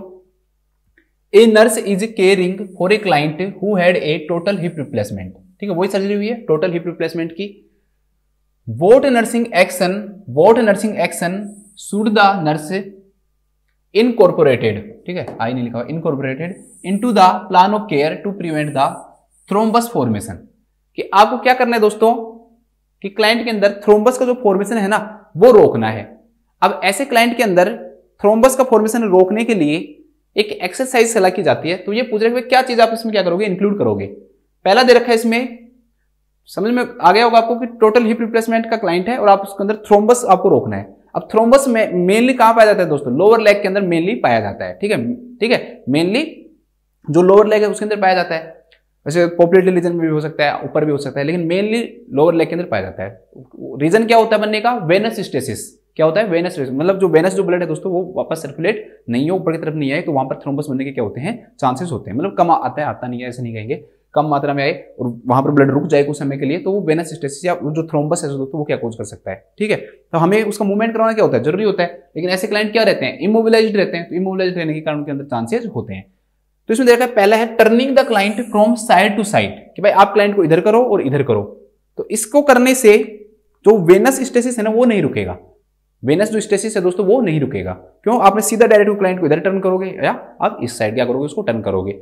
अब किस टर्न करते हैं उसके बारे में बात करेंगे, एक क्वेश्चन आएगा उसमें मैं बताऊंगा कि कैसे टर्न करते हैं, वो पढ़ेंगे हम। ठीक है, अब दोस्तों क्लाइंट को हम टर्न कर रहे हैं ना, उससे कंडीशन के अंदर जो यहाँ की जो मसल्स है ना, लोअर लेग की मसल्स, उनके अंदर क्या होना चाहिए, कॉन्ट्रैक्शन होना चाहिए। अब कॉन्ट्रैक्शन कहां हो रहा है, जब तक मसल्स के अंदर कॉन्ट्रैक्शन नहीं होगा ना दोस्तों, तब तक जो ब्लड का सर्कुलेशन है ना वो इंक्रीज नहीं होता है। और जब ब्लड का सर्कुलेशन इंक्रीज नहीं होगा तो जो वेनस ब्लड रुका हुआ है वो उसका मूवमेंट ज्यादा नहीं होगा, तो वेनस स्टेसिस तो वैसी की वैसी रही ना, तो साइड से टर्न करने से इस चीज पे कोई फर्क नहीं पड़ेगा। तो ये ऑप्शन क्या हो जाएगा दोस्तों, आपका गलत हो जाएगा। नेक्स्ट दे रखा है दोस्तों कि getting the client up to sit in a chair for as long as tolerated. तो ये तो वैसे ही प्रोहिबिटेड रहता है कि भाई आप ऐसे नहीं है कि क्लाइंट को आप काफी देर तक बैठा ही रखोगे। ठीक है, इसके द्वारा कॉन्ट्रैक्शन और ज्यादा इंक्रीज होने के चांसेस होंगे। ठीक है, तो ये चीज क्या रहती है दोस्तों, कॉन्ट्राइंडिकेटेड रहती है कि आप काफी लंबे समय तक क्लाइंट को हम बैठने नहीं देते हैं इस क्लाइंट को। तो ये भी क्या हो गया दोस्तों, गलत हो गया। नेक्स्ट को ambulating the client when the effects of the anaesthesia subside. ये सेंटेंस ही गलत है। सेंटेंस क्या कह रहा है कि दोस्तों जैसे ही एनेस्थीसिया का इफेक्ट खत्म हो तो पहले दिन भी खत्म हो जाएगा और उसके बाद आपके क्लाइंट को क्या करो, एम्बुलेट करवाओ। तो एम्बुलेशन तो दोस्तों कॉन्ट्राइंडिकेटेड रहता है लगभग 2 दिन तक। ठीक है, 0 डे मतलब जिस दिन सर्जरी हुई है और फर्स्ट डे, इन 2 दिन तक तो हम क्लाइंट को क्या नहीं करवाते हैं, एम्बुलेट नहीं करवाते हैं। अगर एम्बुलेशन भी स्टार्ट करते हैं दोस्तों कौन से दिन से करते हैं हम, लगभग 2nd डे से करते हैं हम। 2nd to 3rd डे हम क्या करते हैं, एम्बुलेट करते हैं। 2nd to 3rd डे मतलब 2 दिन नहीं कर रहे ना, जिस दिन सर्जरी हुई उस दिन भी नहीं कर रहे और उससे नेक्स्ट डे भी नहीं कर रहे। जबकि ये क्या कह रहा है कि एनेस्थीसिया का इफेक्ट खत्म होते शुरू कर दो, तो वो तो 0 डे पे भी खत्म हो सकता है। तो 0 डे पे अगर खत्म हो गया तो उस दिन ही हमने एम्बुलेट करवा दिया। तो ये तो वैसे ही क्या रहता है दोस्तों, प्रोहिबिटेड रहता है। उस दौरान हम वैसे ही क्लाइंट को इमोबिलाइज्ड रखते हैं। तो ये ऑप्शन वैसे भी क्या हो जाएगा दोस्तों, हमारा गलत हो जाएगा। अब इसके लिए क्या करना होगा दोस्तों, इसके लिए हमें करना पड़ेगा एंकल एक्सरसाइजेज। क्या करनी पड़ेगी दोस्तों, एंकल की एक्सरसाइज करनी पड़ेगी। अब इसको मैं समझाता हूं। अब एंकल की एक्सरसाइज के अंदर मेन जो एक्सरसाइज की जाती है दोस्तों वो किया जाता है dorsiflexion of the foot. Dorsiflexion of the foot, of the foot. अब ये मान लो आपका पैर है, ये आपका पैर है। अब इस पैर को आप ऊपर की तरफ लाओ। ठीक है, आप आराम से बैठे हो, ऊपर की तरफ लाओगे तो ये क्या कहलाता है, डोर्सीफ्लेक्शन। और नीचे की तरफ लाओगे तो प्लेंटर फ्लेक्शन कहलाता है। नीचे की तरफ ला रहे हो तो प्लेंटर फ्लेक्शन कहलाता है। ऊपर की तरफ लाओगे, ठीक है, मतलब ऐसे रखो, ऐसे ऊपर लाया तो ये डोर्सीफ्लेक्शन, नीचे की तरफ प्लेंटर फ्लेक्शन। जब ये डोर्सीफ्लेक्शन करेगा दोस्तों तो यहां पर जो ब्लड वेसल्स हैं कुछ समय के लिए क्या होती है, कॉन्स्ट्रिक्ट होती हैं। उसके कारण क्या होता है दोस्तों, ऊपर की जो ब्लड सप्लाई है ना वो क्या हो जाती है, इंक्रीज हो जाती है। वेनस जो सप्लाई है ऊपर प्रेशर डालती है, प्रेशर के कारण दोस्तों जो वेनस स्टेसिस है ना वो क्या हो जाता है, प्रिवेंट हो जाता है। इसलिए हम क्लाइंट के अंदर क्या सलाह देते हैं, आपको बार बार डोर्सीफ्लेक्शन करवाना है, इस प्रकार से करवाना है। तो इस प्रकार से जो ब्लड सर्कुलेशन है ना दोस्तों, जो वेनस ब्लड जो सर्कुलेशन है वो क्या होता है, रुकता है, सॉरी बढ़ता है। वेनस स्टेसिस रुकता है और वेनस सर्कुलेशन क्या होता है, इंक्रीज होता है। तो जो ब्लड है दोस्तों वो क्या नहीं हो पाएगा, वहां पे स्टेसिस नहीं हो पाएगा। इसलिए क्लाइंट को एंकल एक्सरसाइजेज अगर ये नहीं लिखवाएगा ऑप्शन में तो क्या लिखाएगा, डोर्सीफ्लेक्शन ऑफ द फुट। इस एक्सरसाइज करने की क्या देते हैं दोस्तों, क्लाइंट को सलाह देते हैं। क्यों, क्योंकि ये डिक्रीज करता है किसको, वेनस स्टेसिस को। वेनस स्टेसिस को ये कम करता है, रुके हुए वेन के ब्लड को वेनस स्टेसिस कहते हैं। और वेनस जो सर्कुलेशन है दोस्तों उसको क्या करता है, इंक्रीज करता है। वेनस सर्कुलेशन क्या करता है, इंक्रीज करता है। वेनस स्टेसिस के कारण ही क्या होता है दोस्तों, थ्रोम्बस का फॉर्मेशन होता है। उसके कारण ही क्या होता है दोस्तों, थ्रोम्बस का फॉर्मेशन होता है। ठीक है, और जिसके कारण क्या हो सकता है, पल्मोनरी एम्बोलिज्म हो सकता है। इसके कारण क्या हो सकता है दोस्तों, पल्मोनरी एम्बोलिज्म हो सकता है। तो बस सिंपल सी बात है, ये क्वेश्चन तो कुछ है ही नहीं इसमें। तो हम क्लाइंट को क्या सलाह देंगे कि आपको ज्यादा से ज्यादा क्या करनी है दोस्तों, एंकल एक्सरसाइजेस करनी है। Encourage the client to perform the ankle exercises. तो लिख लो,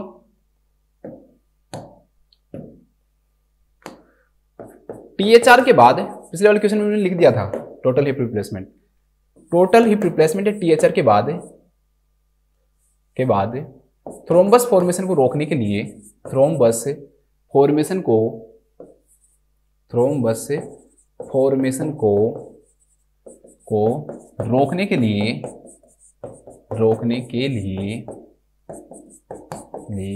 पेशेंट को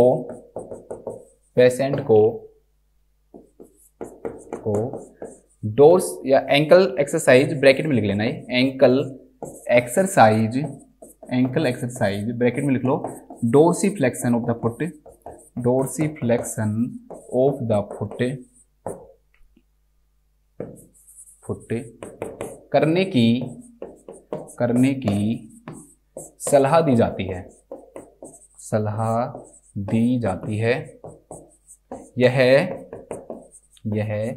वेनस स्टेसिस को डिक्रीज करता है। यह वेनस स्टेसिस को डिक्रीज करता है। यह वेनस स्टेसिस को डिक्रीज करता है। इसके बाद हम नेक्स्ट क्वेश्चन देखते हैं। हमारा 8वां क्वेश्चन है ये।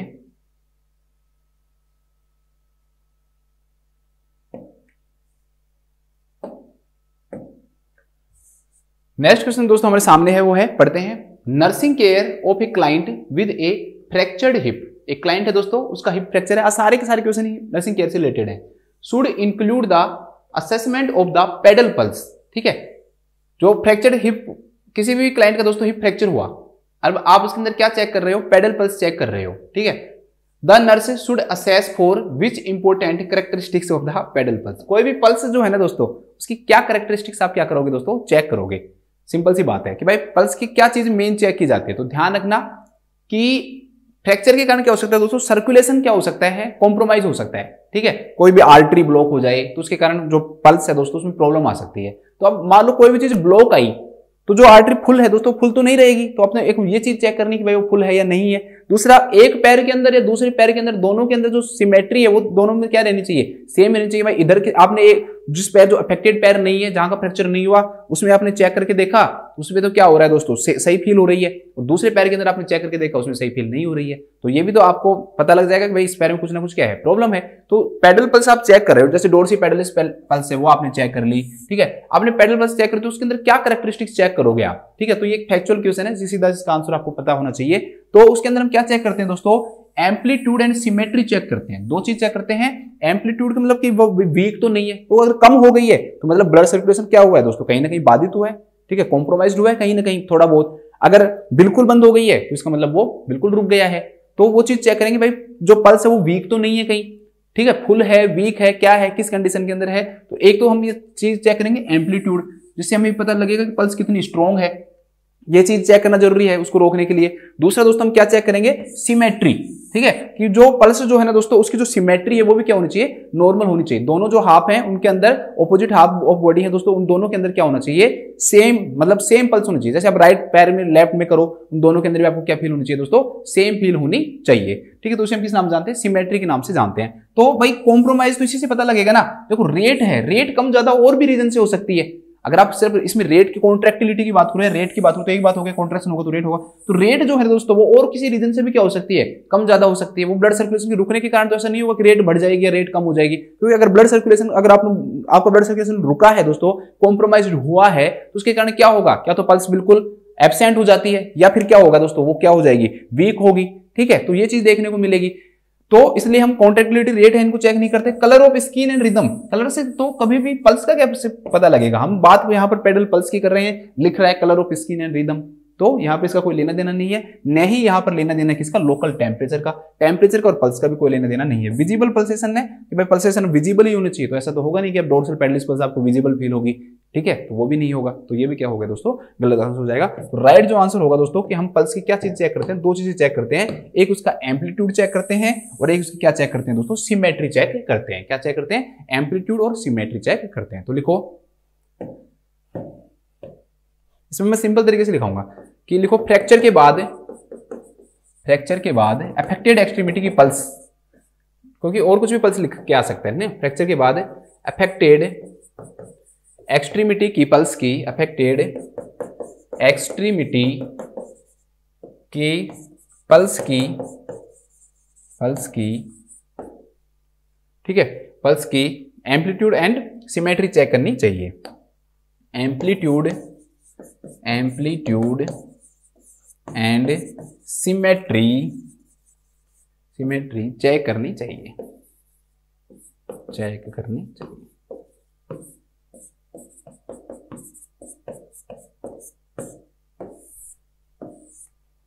ठीक है, इसके बाद हम नेक्स्ट क्वेश्चन देखते हैं।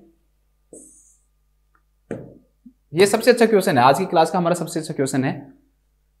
अभी पहले क्वेश्चन दिखाऊंगा, फिर इधर वाला जो ये दिखाऊंगा, दिखेगा नहीं आपको नहीं तो। A nurse receive A change of shift report. ठीक है, हम ओवर देते हैं ना, हम हमेशा क्या करते हैं, जैसे आपकी 6 घंटे की ड्यूटी है, अगला स्टाफ आ रहा है तो हम उसको क्या देंगे दोस्तों, हैंड ओवर देते हैं। तो ये चेंज ऑफ शिफ्ट रिपोर्ट मिली है उसे, क्या मिला है कि client who had a total hip replacement 24 hours ago. एक जो क्लाइंट है दोस्तों, उसका टोटल हिप रिप्लेसमेंट हुआ है कितनी देर पहले, 24 घंटे पहले उसकी सर्जरी हुई है THR. After reviewing the clients clinical record, client का क्लिनिकल रिकॉर्ड हमने चेक किया, हमने क्या पाया, and completing a physical assessment. उसके बाद हमने क्लाइंट का फिजिकल जो असेसमेंट है दोस्तों वो भी क्या किया, कंप्लीट किया। Which complication should the nurse conclude that the client is experiencing. अब हमें इसकी रिपोर्ट देखनी है, इसके वाइटल विटल है क्या चीज है, और उससे हमें यह पता लगाना है कि इसके अंदर कौन सा कॉम्प्लिकेशन हुआ है, कौन सा कॉम्प्लिकेशन इसके अंदर हुआ है। तो देखते हैं एक बार, थोड़ा बहुत मैंने आपको इसमें पल्मोनरी जो एम्बोलिज्म है ना उसके बारे में तो मैंने आपको पढ़ाया हुआ भी है, पल्मोनरी एम्बोलिज्म के बारे में तो हमने बात भी की हुई है। अब इसमें जो दिखेगा तो ठीक है, नहीं तो आप अपनी बुक में देख लेना एक बार। इसमें दे रखा है कि जो क्लाइंट है, या मैं पढ़ के बता दूंगा आपको, अगर आपको दिख नहीं रहा होगा तो मैं पढ़ के बताऊंगा, जो इंपॉर्टेंट चीज है वो लिख दूंगा। क्लाइंट है दोस्तों 43 ईयर ओल्ड है, ठीक है, एक आयरन वर्कर है, लोहे का काम करता है। उसको क्या हुआ, क्रश ऑक्यूपेशनल इंजरी हुई है, क्रश इंजरी हुई है उसको, और उसको सर्जरी हुई किसकी, टोटल हिप रिप्लेसमेंट हुआ है। ही इज रिलेटिवली हेल्दी है वो, बट उसका सिर्फ 10% ओवरवेट है। 10% क्या है दोस्तों, उस क्लाइंट को ओवरवेट है। क्लाइंट स्मोक करता है, काफी स्मोक करता है, 2 पैक्स ए डे क्या करता है दोस्तों, वो स्मोक करता है, डेली 2 पैक पी जाता है वो, किसके 2 डब्बे पी जाता है स्मोकिंग की। And is border line for type 2 diabetes. ठीक है, टाइप 2 डायबिटीज के लिए वो क्या है दोस्तों, बॉर्डर लाइन भी है, प्री डायबिटिक मान सकते हो आप उसको। उसके वाइटल साइन चेक किए गए। टेम्परेचर जो है दोस्तों वो 101.4 डिग्री फारेनहाइट मिला। पल्स जो है दोस्तों उसकी लगभग 100 मिली।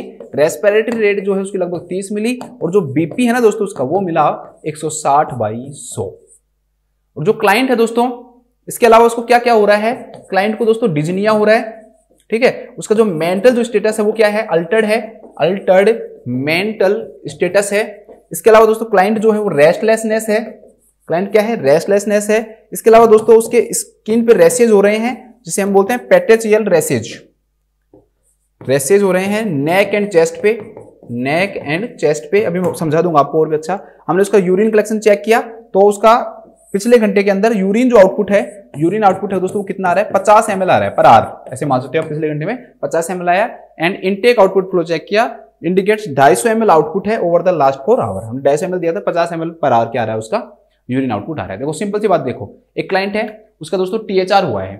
टीएचआर के बाद में दोस्तों हमने उस क्लाइंट के अंदर उसकी रिपोर्ट देखी तो हमें ये चीजें मिली। ठीक है, एक बार मैं इसको इधर लेके आता हूं।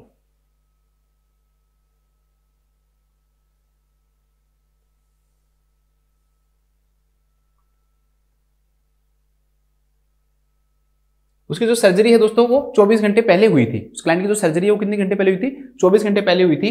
फिर हमने उसकी वाइटल्स देखे, टेम्परेचर 101.4 था, पल्स जो है दोस्तों उसकी वो कितनी थी, 100 थी, रेस्पिरेटरी रेट 30 है, बीपी 160/100 है, और यूरिन आउटपुट उसका 50 ml पर आवर है। वो डिजनिया है, उसको अल्टर्ड मेंटल स्टेटस है, रेस्टलेसनेस है, और उसके क्या है दोस्तों, पेटेची और रैशेज हैं। ठीक है, अब इसके अंदर 4 ऑप्शन दे रखे हैं। एक जो ऑप्शन दे रखा है दोस्तों दैट इज फैट एम्बोलिज्म, एक जो ऑप्शन दे रखा है ए वो दे रखा है फैट एम्बोलिज्म है उसे। बी दे रखा है कि उस क्लाइंट को क्या है दोस्तों, यूरिनरी रिटेंशन है। सी दे रखा है कि वो क्लाइंट किस में है दोस्तों, हाइपोवोलेमिक शोक में है। क्लाइंट किस में दोस्तों, हाइपोवोलेमिक शोक में है। और चौथा दे रखा है दोस्तों पल्मोनरी एम्बोलिज्म में है, पल्मोनरी एम्बोलिज्म में है। सबसे पहला बी देखते हैं, मैं ए और जो डी है वो एक साथ आपको तुलना करते हुए बताऊंगा। ए जो है दोस्तों वो दे रखा है यूरिनरी रिटेंशन। अब आप देखो यूरिन रिटेंशन कहां से है भाई, अगर किसी भी क्लाइंट का urine output per hour 30 ml per hour है या उससे ज्यादा है दोस्तों, तो उसका यूरिन आउटपुट क्या है, नॉर्मल है। जबकि इसमें क्या कर रहा है, यूरिनरी रिटेंशन हो रहा है, तो ये तो क्या हो गया, बिल्कुल गलत ऑप्शन हो गया। सिर्फ यूरिन आउटपुट देखकर भी हम पता लगा सकते हैं। एक देखा दोस्तों क्लाइंट हाइपोवोलेमिक शोक में है। अगर क्लाइंट हाइपोवोलेमिक शोक में होगा ना दोस्तों, तो हमेशा उस क्लाइंट के अंदर क्या होगा, बीपी गिरेगा। यूरिन आउटपुट कम होगा, यूरिन आउटपुट भी इसके अंदर नॉर्मल दे रखा है, और बीपी कम की जगह बीपी क्या है दोस्तों, बढ़ा हुआ है, बीपी तो क्या है उसके अंदर इंक्रीज है, तो इसलिए उसको हाइपोवोलेमिक शॉक भी नहीं हो सकता। फ्लूइड की कमी के कारण क्या हो रहा है, शॉक हो रहा है, हाइपोवोलेमिक शॉक कहलाएगा। अगर भाई फ्लूइड की कमी है मतलब बीपी कम होगा, तो सिंपल सी बात है, क्योंकि बीपी भी किसके द्वारा बनाया जाता है, फ्लूइड के द्वारा ही बनाया जाता है, तो उसको हाइपोवोलेमिक शॉक तो हो ही नहीं सकता। क्यों? क्योंकि उसका बीपी जो है दोस्तों वो कितना देखने को मिल रहा है, 160/100 देखने को मिल रहा है। और दूसरा हाइपोवोलेमिक शॉक के अंदर दोस्तों क्या पाया जाता है, ओलिगोयूरिया पाया जाता है, जबकि यहाँ पर जो यूरिन जो आउटपुट है वो भी क्या है उसका नॉर्मल है, तो ये भी गलत हो गया। अब दो ऑप्शन आते हैं आपके पास, एक आता है दोस्तों फैट एम्बोलिज्म, फैट एम्बोलिज्म, और एक आता है आपके सामने पल्मोनरी एम्बोलिज्म, पल्मोनरी एम्बोलिज्म। अब दोनों में अंतर क्या है उनको पढ़ते हैं, फिर इस क्वेश्चन को हम पढ़ लेंगे। फैट एम्बोलिज्म में क्या होता है दोस्तों कि ये जस्ट 18 to 24 आफ्टर सर्जरी होता है, सर्जरी के सिर्फ 18 से और 24 घंटे के बाद ही दोस्तों ये क्या हो जाता है, फैट एम्बोलिज्म हो जाता है। ये कॉम्प्लिकेशन इतनी जल्दी समय में हो जाता है, जबकि पल्मोनरी एम्बोलिज्म दोस्तों उसको होने के अंदर लगभग 2 से 3 दिन से ज्यादा चाहिए, मतलब 48 से और 72 घंटे से क्या चाहिए दोस्तों, ज्यादा टाइम चाहिए। ठीक है, 48 से 72 घंटे चाहिए उसको, कम से कम 48 to 72 आवर्स चाहिए, कम से कम या इससे ज्यादा ही 72 आवर्स चाहिए। अब इन दोनों में अंतर क्या है, फैट एम्बोलिज्म में क्या होता है दोस्तों कि जैसे मान लो कि फ्रैक्चर के कारण भी हो सकता है, इसका रीजन क्या है दोस्तों, ये फ्रैक्चर के कारण भी हो सकता है, या फिर ट्रॉमा के कारण हो सकता है, अभी समझाऊंगा होगा क्यों, या फिर सर्जरी के कारण भी हो सकता है। फ्रैक्चर, ट्रॉमा या सर्जरी, इनके किसी भी कारण से हो सकता है। पल्मोनरी एम्बोलिज्म का मोस्ट कॉमन जो कोज होता है दोस्तों दैट इज डीवीटी, डीवीटी के डीप वेन जो थ्रोम्बोसिस है दोस्तों उसके कारण हो सकता है। अभी हमने बात की थी ना कि भाई वेनस स्टेसिस हो गया, तो जो लॉन्ग जो वेन है दोस्तों, डीप जो वेन है उनके अंदर क्या हो जाता है, लो जो लेग है उसके जो डीप वेन है दोस्तों उनके अंदर क्या बन जाता है, थ्रोम्बस बन जाता है, तो उसे हम किस नाम जानते हैं, डीवीटी के नाम से जानते हैं। अब देखो फैट एम्बोलिज्म में क्या होता है और पल्मोनरी एम्बोलिज्म क्या होता है उसको समझते हैं। फैट एम्बोलिज्म के अंदर क्या होगा दोस्तों कि जैसे मान लो फ्रैक्चर हुआ, तो फ्रैक्चर होने के कारण क्या तो बोन मैरो में से फैट निकल के, या फिर वहां पर जब इंजरी हुई दोस्तों तो इंजरी के कारण जो आसपास के जो टिश्यूज हैं दोस्तों, जो आसपास के टिश्यूज हैं उनमें से फैट निकलेगा। ठीक है, क्या तो बोन मैरो में से जो टिश्यूज है, जो इंजर्ड जो टिश्यूज हुए हैं, आसपास के टिश्यूज भी तो इंजर्ड होंगे ना जब फ्रैक्चर होगा, तो वो जो इंजर्ड टिश्यूज हैं दोस्तों उनको भी क्या हुआ है, मान लो उसमें से फैट निकला, और ये जो फैट है ना दोस्तों ये किसके अंदर आ जाए, सर्कुलेशन के अंदर आ जाए। अब मैं यहाँ पर सिर्फ पल्मोनरी सर्कुलेशन नहीं बोल रहा, मैं यहाँ पर क्या बोल रहा हूं दोस्तों, सर्कुलेशन बोल रहा हूं। सर्कुलेशन के अंदर अगर दोस्तों ये आ गया तो इसे हम किस नाम से जानेंगे, फैट एम्बोलिज्म के नाम से जानेंगे। इसे किस नाम से जानेंगे, फैट एम्बोलिज्म। अब ये ब्रेन के अंदर भी जा सकता है ये सर्कुलेशन, वहां पर भी सर्कुलेशन को रोकेंगे, वहां पर भी उसको अल्टर करेगा वो। ठीक है, या बॉडी के किसी भी पार्ट को क्या करेगा दोस्तों, ये अल्टर करेगा, तो ये क्या कहलाएगा, आपका फैट एम्बोलिज्म कहलाएगा। जबकि पल्मोनरी एम्बोलिज्म में क्या होगा, पल्मोनरी एम्बोलिज्म में क्या होता है दोस्तों कि ये कुछ समय के बाद डेवलप होता है। अब कुछ समय के बाद क्यों डेवलप होता है, क्योंकि क्लाइंट इमोबिलाइज्ड रहेगा, क्लाइंट सर्जरी हो गई, सर्जरी के 2-3 दिन तक वो मान लो क्या रहा दोस्तों, इमोबिलाइज्ड रहा। अब बिल्कुल इमोबिलाइज्ड रहेगा तो वेनस स्टेसिस होगा, अब वेनस स्टेसिस होगा तो क्या बनेगा, थ्रोम्बस बनेगा। इस बारे में हमने बात भी की है, और वो थ्रोम्बस बनाकर क्या बनेगा, मान लो डीप वेन थ्रोम्बोसिस हुआ, उस क्लाइंट को वहां पर थ्रोम्बस बना, डीप वेन थ्रोम्बोसिस की कंडीशन है, या फिर दोस्तों इमोबिलाइजेशन के कारण क्या हुआ, थ्रोम्बस बना, तो उस कारण से वहां का जो थ्रोम्बस है दोस्तों वो वहां से उठेगा, और वहां से उठकर दोस्तों किसके अंदर पहुंचेगा, पल्मोनरी सर्कुलेशन में पहुंचेगा। अब ये कहां पहुंचेगा दोस्तों, पल्मोनरी सर्कुलेशन में पहुंचेगा, राइट एट्रियम के अंदर आएगा। ठीक है, राइट एट्रियम से राइट वेंट्रिकल के अंदर आएगा, और राइट वेंट्रिकल से पल्मोनरी जो आर्टरीज हैं उनके अंदर पहुंचेगा, और पल्मोनरी आर्टरी के अंदर पहुंच गया दोस्तों तो वहां से इसमें पहुंच जाएगा, ये पल्मोनरी सर्कुलेशन के अंदर पहुंच जाएगा। तो इसे हम किस नाम से जानेंगे दोस्तों, पल्मोनरी एम्बोलिज्म के नाम से जानेंगे। तो आप सिंपल सा समझो कि जैसे ही सर्जरी हुई ना, सर्जरी के कुछ समय के बाद डेवलप हो रहा है, सर्जरी भी हो सकती है, ध्यान रखना, सर्जरी के दौरान भी ओपन करते हैं, मैंने कहा ओपन रिडक्शन करते हैं, उनको जोड़ते हैं, अलाइनमेंट में लाते हैं, ठीक है, इंटरनल फिक्सेशन करते हैं, तो उस दौरान भी फैट ग्लोब्यूल्स निकल के, फैट जो ग्लोब्यूल्स हैं वो निकल के किस में जा सकते हैं, सर्कुलेशन में। सिर्फ सर्जरी के कारण भी हो सकते हैं, या ऑर्थोपेडिक प्रोसीजर भी लिखा हुआ सकता है क्वेश्चन में, या फिर दोस्तों फ्रैक्चर भी लिखा हुआ सकता है कि फ्रैक्चर के कारण भी हो सकता है। ठीक है, तो ये क्या कहलाएगा दोस्तों, फैट एम्बोलिज्म कहलाएगा। और यहां पर क्या है दोस्तों, पल्मोनरी एम्बोलिज्म। पल्मोनरी एम्बोलिज्म को डेवलप होने में टाइम चाहिएगा, क्यों, क्योंकि वेनस स्टेसिस चाहिए, तो पेशेंट कुछ समय रुकेगा, इमोबिलाइज्ड रहेगा, तो वो होगा। अब देखो ये जो केस है ना, बहुत खतरनाक केस होता है फैट एम्बोलिज्म का। खतरनाक केस का मतलब क्या होता है दोस्तों, ऐसे केस के अंदर है ना, पेशेंट के अटेंडर को समझाना एक बहुत बड़ी महाभारत होती है। अब आप कहोगे सर ये कैसी बात कह रहे हो आप, कैसे महाभारत होती है? तो दोस्तों क्या होगा, आपके पास है ना, मान लो कि कोई पेशेंट आया, वो पेशेंट बिल्कुल सही रहेगा, उसको कोई प्रॉब्लम नहीं है, बिल्कुल सही तरह से बात कर रहा है आपसे, बिल्कुल अच्छी तरह से है, बस उसका हिप फ्रैक्चर हो गया। तो ऑर्थोपेडिक पेशेंट को वैसे भी इतना ज्यादा तवज्जो नहीं देते, ऐसे कोई नहीं, सर्जरी हो जाएगी, ठीक हो जाएगा। उसके घर वाले भी ये सोच रहे हैं कि यार टांग ही तो टूटी है ना, कोई बड़ी प्रॉब्लम थोड़ी हुई है, टांग टूटी हो जाएगी ठीक। फिर उसका क्या होती है दोस्तों, सर्जरी होती है। सर्जरी के बाद में हम देखते हैं कि जैसे सर्जरी हुई, सर्जरी के बाद में वापस आया, बोला मम्मा मैं ठीक हूँ, अपने घर वालों से बात की, सर मैं पापा मैं ठीक हूँ, मैं बिल्कुल ठीक हूँ, तो वो ऐसे बात करेगा। उसके बाद क्या होगा, जैसे ही थोड़ा सा टाइम हुआ, 18 से 24 घंटे के बाद एकदम से जो पेशेंट है वो डिटोरिएट होगा, मतलब कि फैट एम्बोलिज्म होगा, उसके फैट जो ग्लोब्यूल्स है वो जाएंगे, वो अपना सिम्टम दिखाना क्या कर देंगे दोस्तों, स्टार्ट कर देंगे, और जो पेशेंट है उसकी डेथ भी हो सकती है। अब पेशेंट की डेथ अगर हो जाएगी, उसके बाद में मान लो आपने CPR दिया, उसको कोशिश की रिवर्ट बैक करने की, वो रिवर्ट बैक नहीं कर पाओगे आप, तो आप उसके अटेंडर को, उनके जो घर वाले उनको बुलाओगे।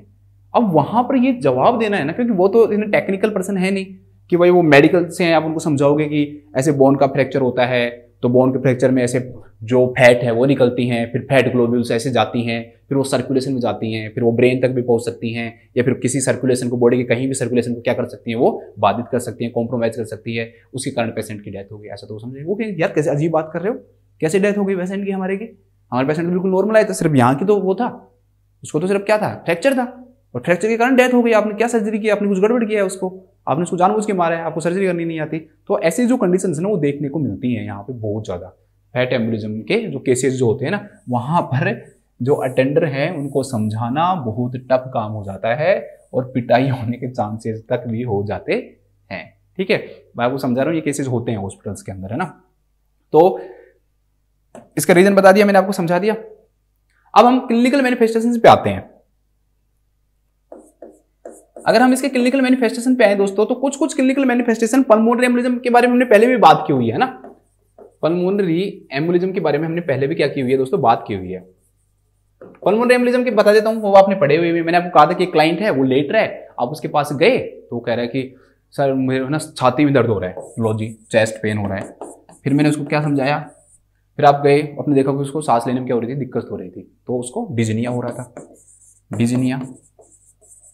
आपने उसका ABG किया तो उसको क्या आया, हाइपोक्सेमिया आया, हाइपोक्सेमिया आया। ठीक है, चेस्ट में ज्यादातर यूनिलैटरल होता है, यूनिलैटरल। थोड़ी देर बाद पेशेंट को आपने देखा, पेशेंट क्या करने लग गया दोस्तों, कफिंग करने लग गया, तो आपने स्टेथोस्कोप लिया, स्टेथोस्कोप से चेक किया कि भाई कोई प्रॉब्लम नहीं है, तो आपने देखा क्रैकल्स साउंड आ रही है। तो क्रैकल्स जो साउंड है दोस्तों वो भी देखने को मिलती है पेशेंट के अंदर। ठीक है, कफिंग, क्रैकल साउंड ये भी देखने को मिलती है।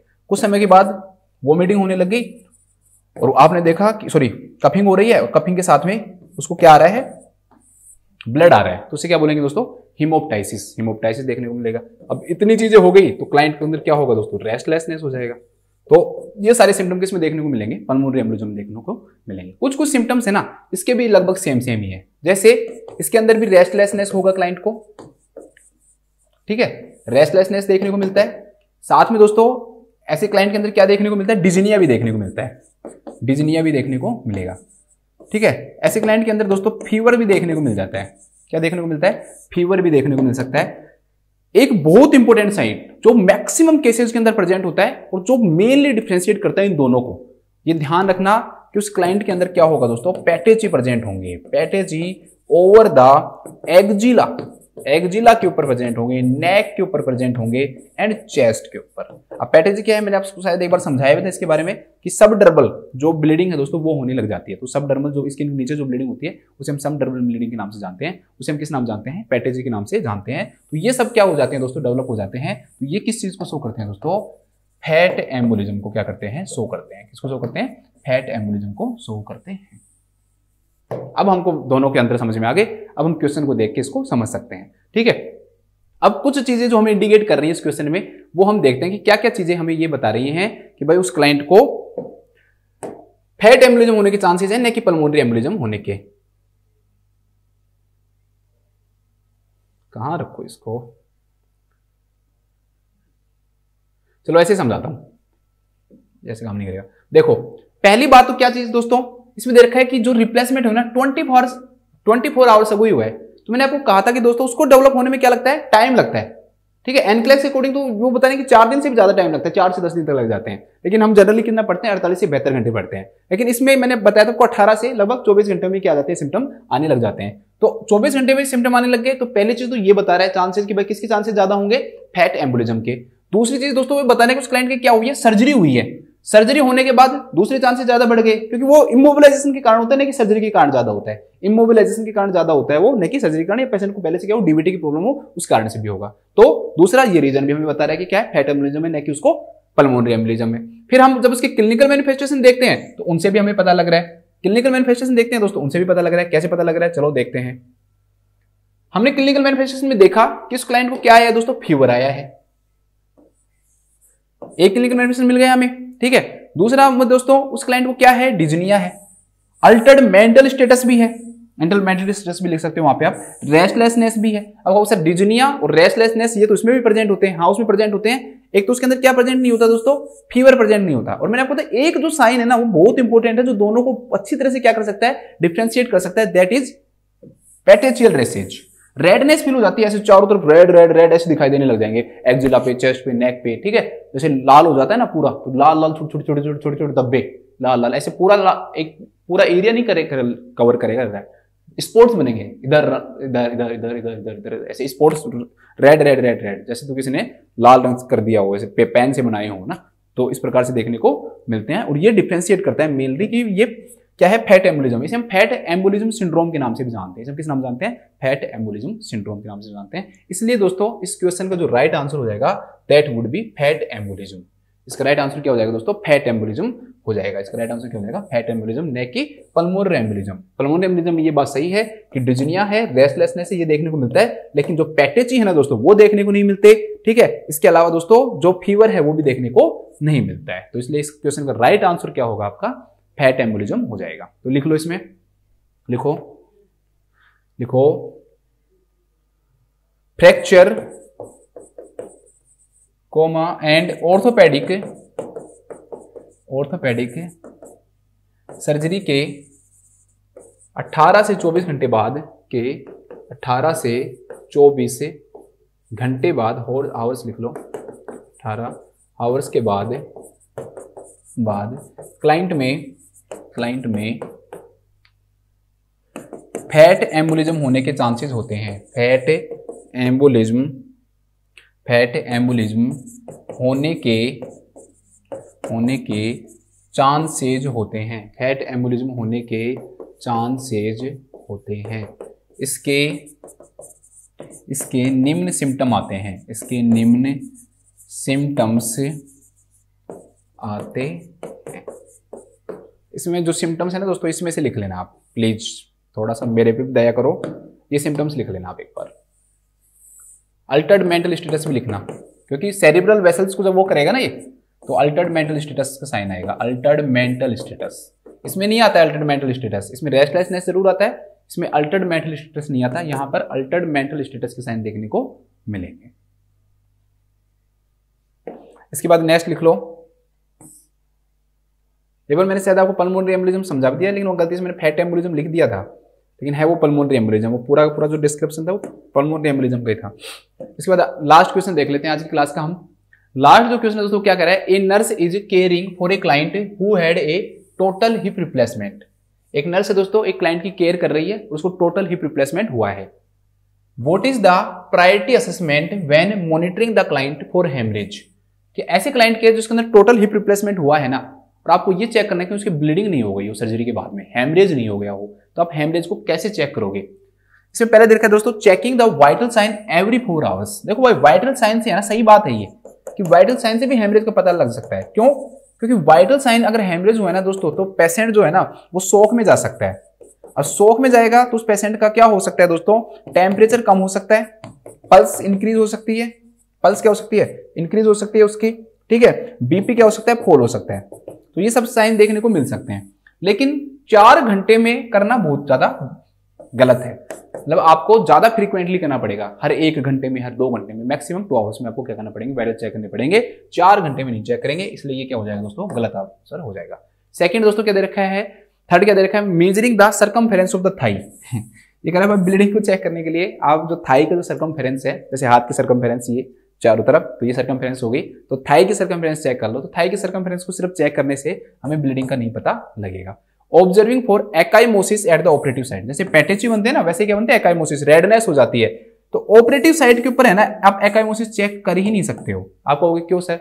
अरे भाई वो सर्जरी से आया तो उसकी ड्रेसिंग हुई होगी ना, ऐसे तो है नहीं कि उन्होंने जो सर्जरी साइड को बिल्कुल ओपन छोड़ रखा होगा, भाई ओपन आप जाके देखो, हाँ हाँ ये इधर से सर्जरी हुई थी, ये कट लगाया है, ये सूचर लगे हुए हैं, ऐसा नहीं होता ना, ड्रेसिंग हुई होती है। अब जहां पर ड्रेसिंग हुई है वहां पर आप कहाँ रेडनेस चेक करोगे कि उसकी रेडनेस दिखाई दे रही है, दिखाई दे रहा है, तो ये बिल्कुल क्या हो जाएगा दोस्तों, गलत हो जाएगा। ठीक है, इसलिए ये आंसर क्या हो जाएगा, गलत हो जाएगा। इसका जो राइट आंसर होगा that would be examining the bedding under the client. बहुत इंपॉर्टेंट है, क्यों? कई बार दोस्तों क्या होता है कि जो क्लाइंट है ना, उसके ऊपर के पैर पे है ना कहीं ब्लीडिंग दिखाई नहीं देगी आपको, ड्रेसिंग के ऊपर आपको ब्लीडिंग दिखाई नहीं देगी, लेकिन उसकी जो नीचे है ना दोस्तों वो ब्लीडिंग दिखाई दे सकती है। इसलिए आपको क्या चेक करते रहना है, क्लाइंट की बेडिंग चेक करते रहना है कि अगर क्लाइंट की बेडिंग जो है ना दोस्तों, जहां पर वो लेटा हुआ है, जो चद्दर है दोस्तों, वो जो बेडिंग है कहीं वहां पर क्या नहीं हो रही है, ब्लीडिंग तो नहीं हो रही है। तो आपको इसको चेक करके आप क्या पता लगा सकते हो, हेमरेज का पता लगा सकते हो, ब्लीडिंग का पता लगा सकते हो। लिख लो, टोटल हिप रिप्लेसमेंट के बाद, टोटल हिप रिप्लेसमेंट के बाद,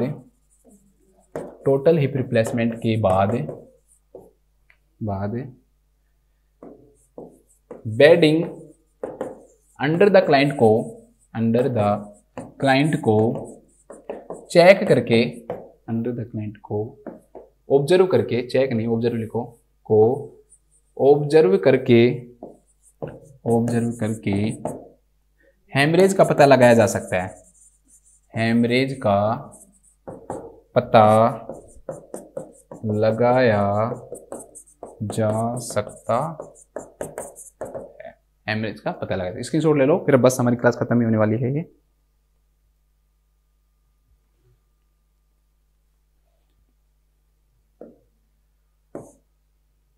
दस क्वेश्चन हो गए और बाकी कल पढ़ेंगे। तो ये क्वेश्चन तो मैंने आपको अभी बताया है। ये चेक करने के लिए आपको क्या चेक करना पड़ेगा, बेडिंग चेक करनी पड़ेगी। तो examine the bedding under the client. Second जो क्वेश्चन था दोस्तों, ये भी हमने अभी पढ़ा था कि भाई कोई पेशेंट है, ये आया, इतने सारे सिम्टम्स देखने को मिले, तो उसमें क्या होता है, तो फैट एम्बोलिज्म इसका आंसर हो जाएगा, फैट एम्बोलिज्म। इसके बाद नेक्स्ट जो क्वेश्चन है वो क्या है कि भाई अगर आपको पल्स चेक करनी है फ्रैक्चर के बाद में, तो आप उसकी क्या क्या चीजें चेक करते हो, तो उसके अंदर आप साउथ अफ्रीका चेक करते हो, सिमेट्री और एम्पलीट्यूड, एस और ए, सिमेट्री एंड एम्पलीट्यूड चेक करते हैं। ठीक है, थ्रोम्बस फॉर्मेशन को रोकने के लिए आप कौन सी एक्सरसाइजेज बताते हो, डोर्सिफ्लेक्शन एक्सरसाइजेज या फिर एंकल एक्सरसाइजेज बताते हैं, एंकल एक्सरसाइजेज। ठीक है, कौन सी पोजीशन नहीं देनी चाहिए दोस्तों, क्लाइंट के अंदर अवॉइड करनी चाहिए, टोटल हिप रिप्लेसमेंट टीएचआर के बाद ऑर्थोपेनिक पोजीशन। स्टैंडर्ड वॉकर का हम क्या करते हैं, यूज करते हैं अगर पेशेंट को क्या है दोस्तों, काइफोसिस है और उसके अपर एक्सट्रीमिटीज के अंदर क्या है, पावर है, स्ट्रेंथ है। इसके बाद में आपको अगर काउंटर ट्रैक्शन को इंक्रीज करना है, तो स्लाइटली ट्रेंडल वर्क पोजीशन देकर आप काउंटर ट्रैक्शन को क्या कर सकते हो, इंक्रीज कर सकते हो। जो एसेप्टिक जो नेक्रोसिस है दोस्तों, उसका क्या रीजन होता है, loss of blood supply to the head of the femur. इसके बाद कौन सी टाइप ऑफ कॉन्ट्रैक्शन को प्रिवेंट करेंगे हम, फ्लेक्शन ऑफ द हिप को क्या करेंगे, अगर हिप फ्रैक्चर है तो उसमें इसको प्रिवेंट करेंगे हम।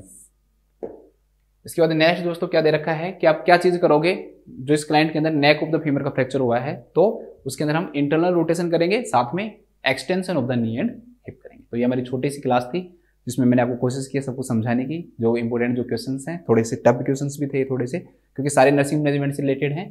तो मैं आशा करता हूँ कि आपको समझ में आया होगा और आप ये जो क्लासेज है दोस्तों, इनका मजा ले रहे होगे। सभी अपना ध्यान रखो, स्वस्थ रहो, खुश रहो। Thank you so much.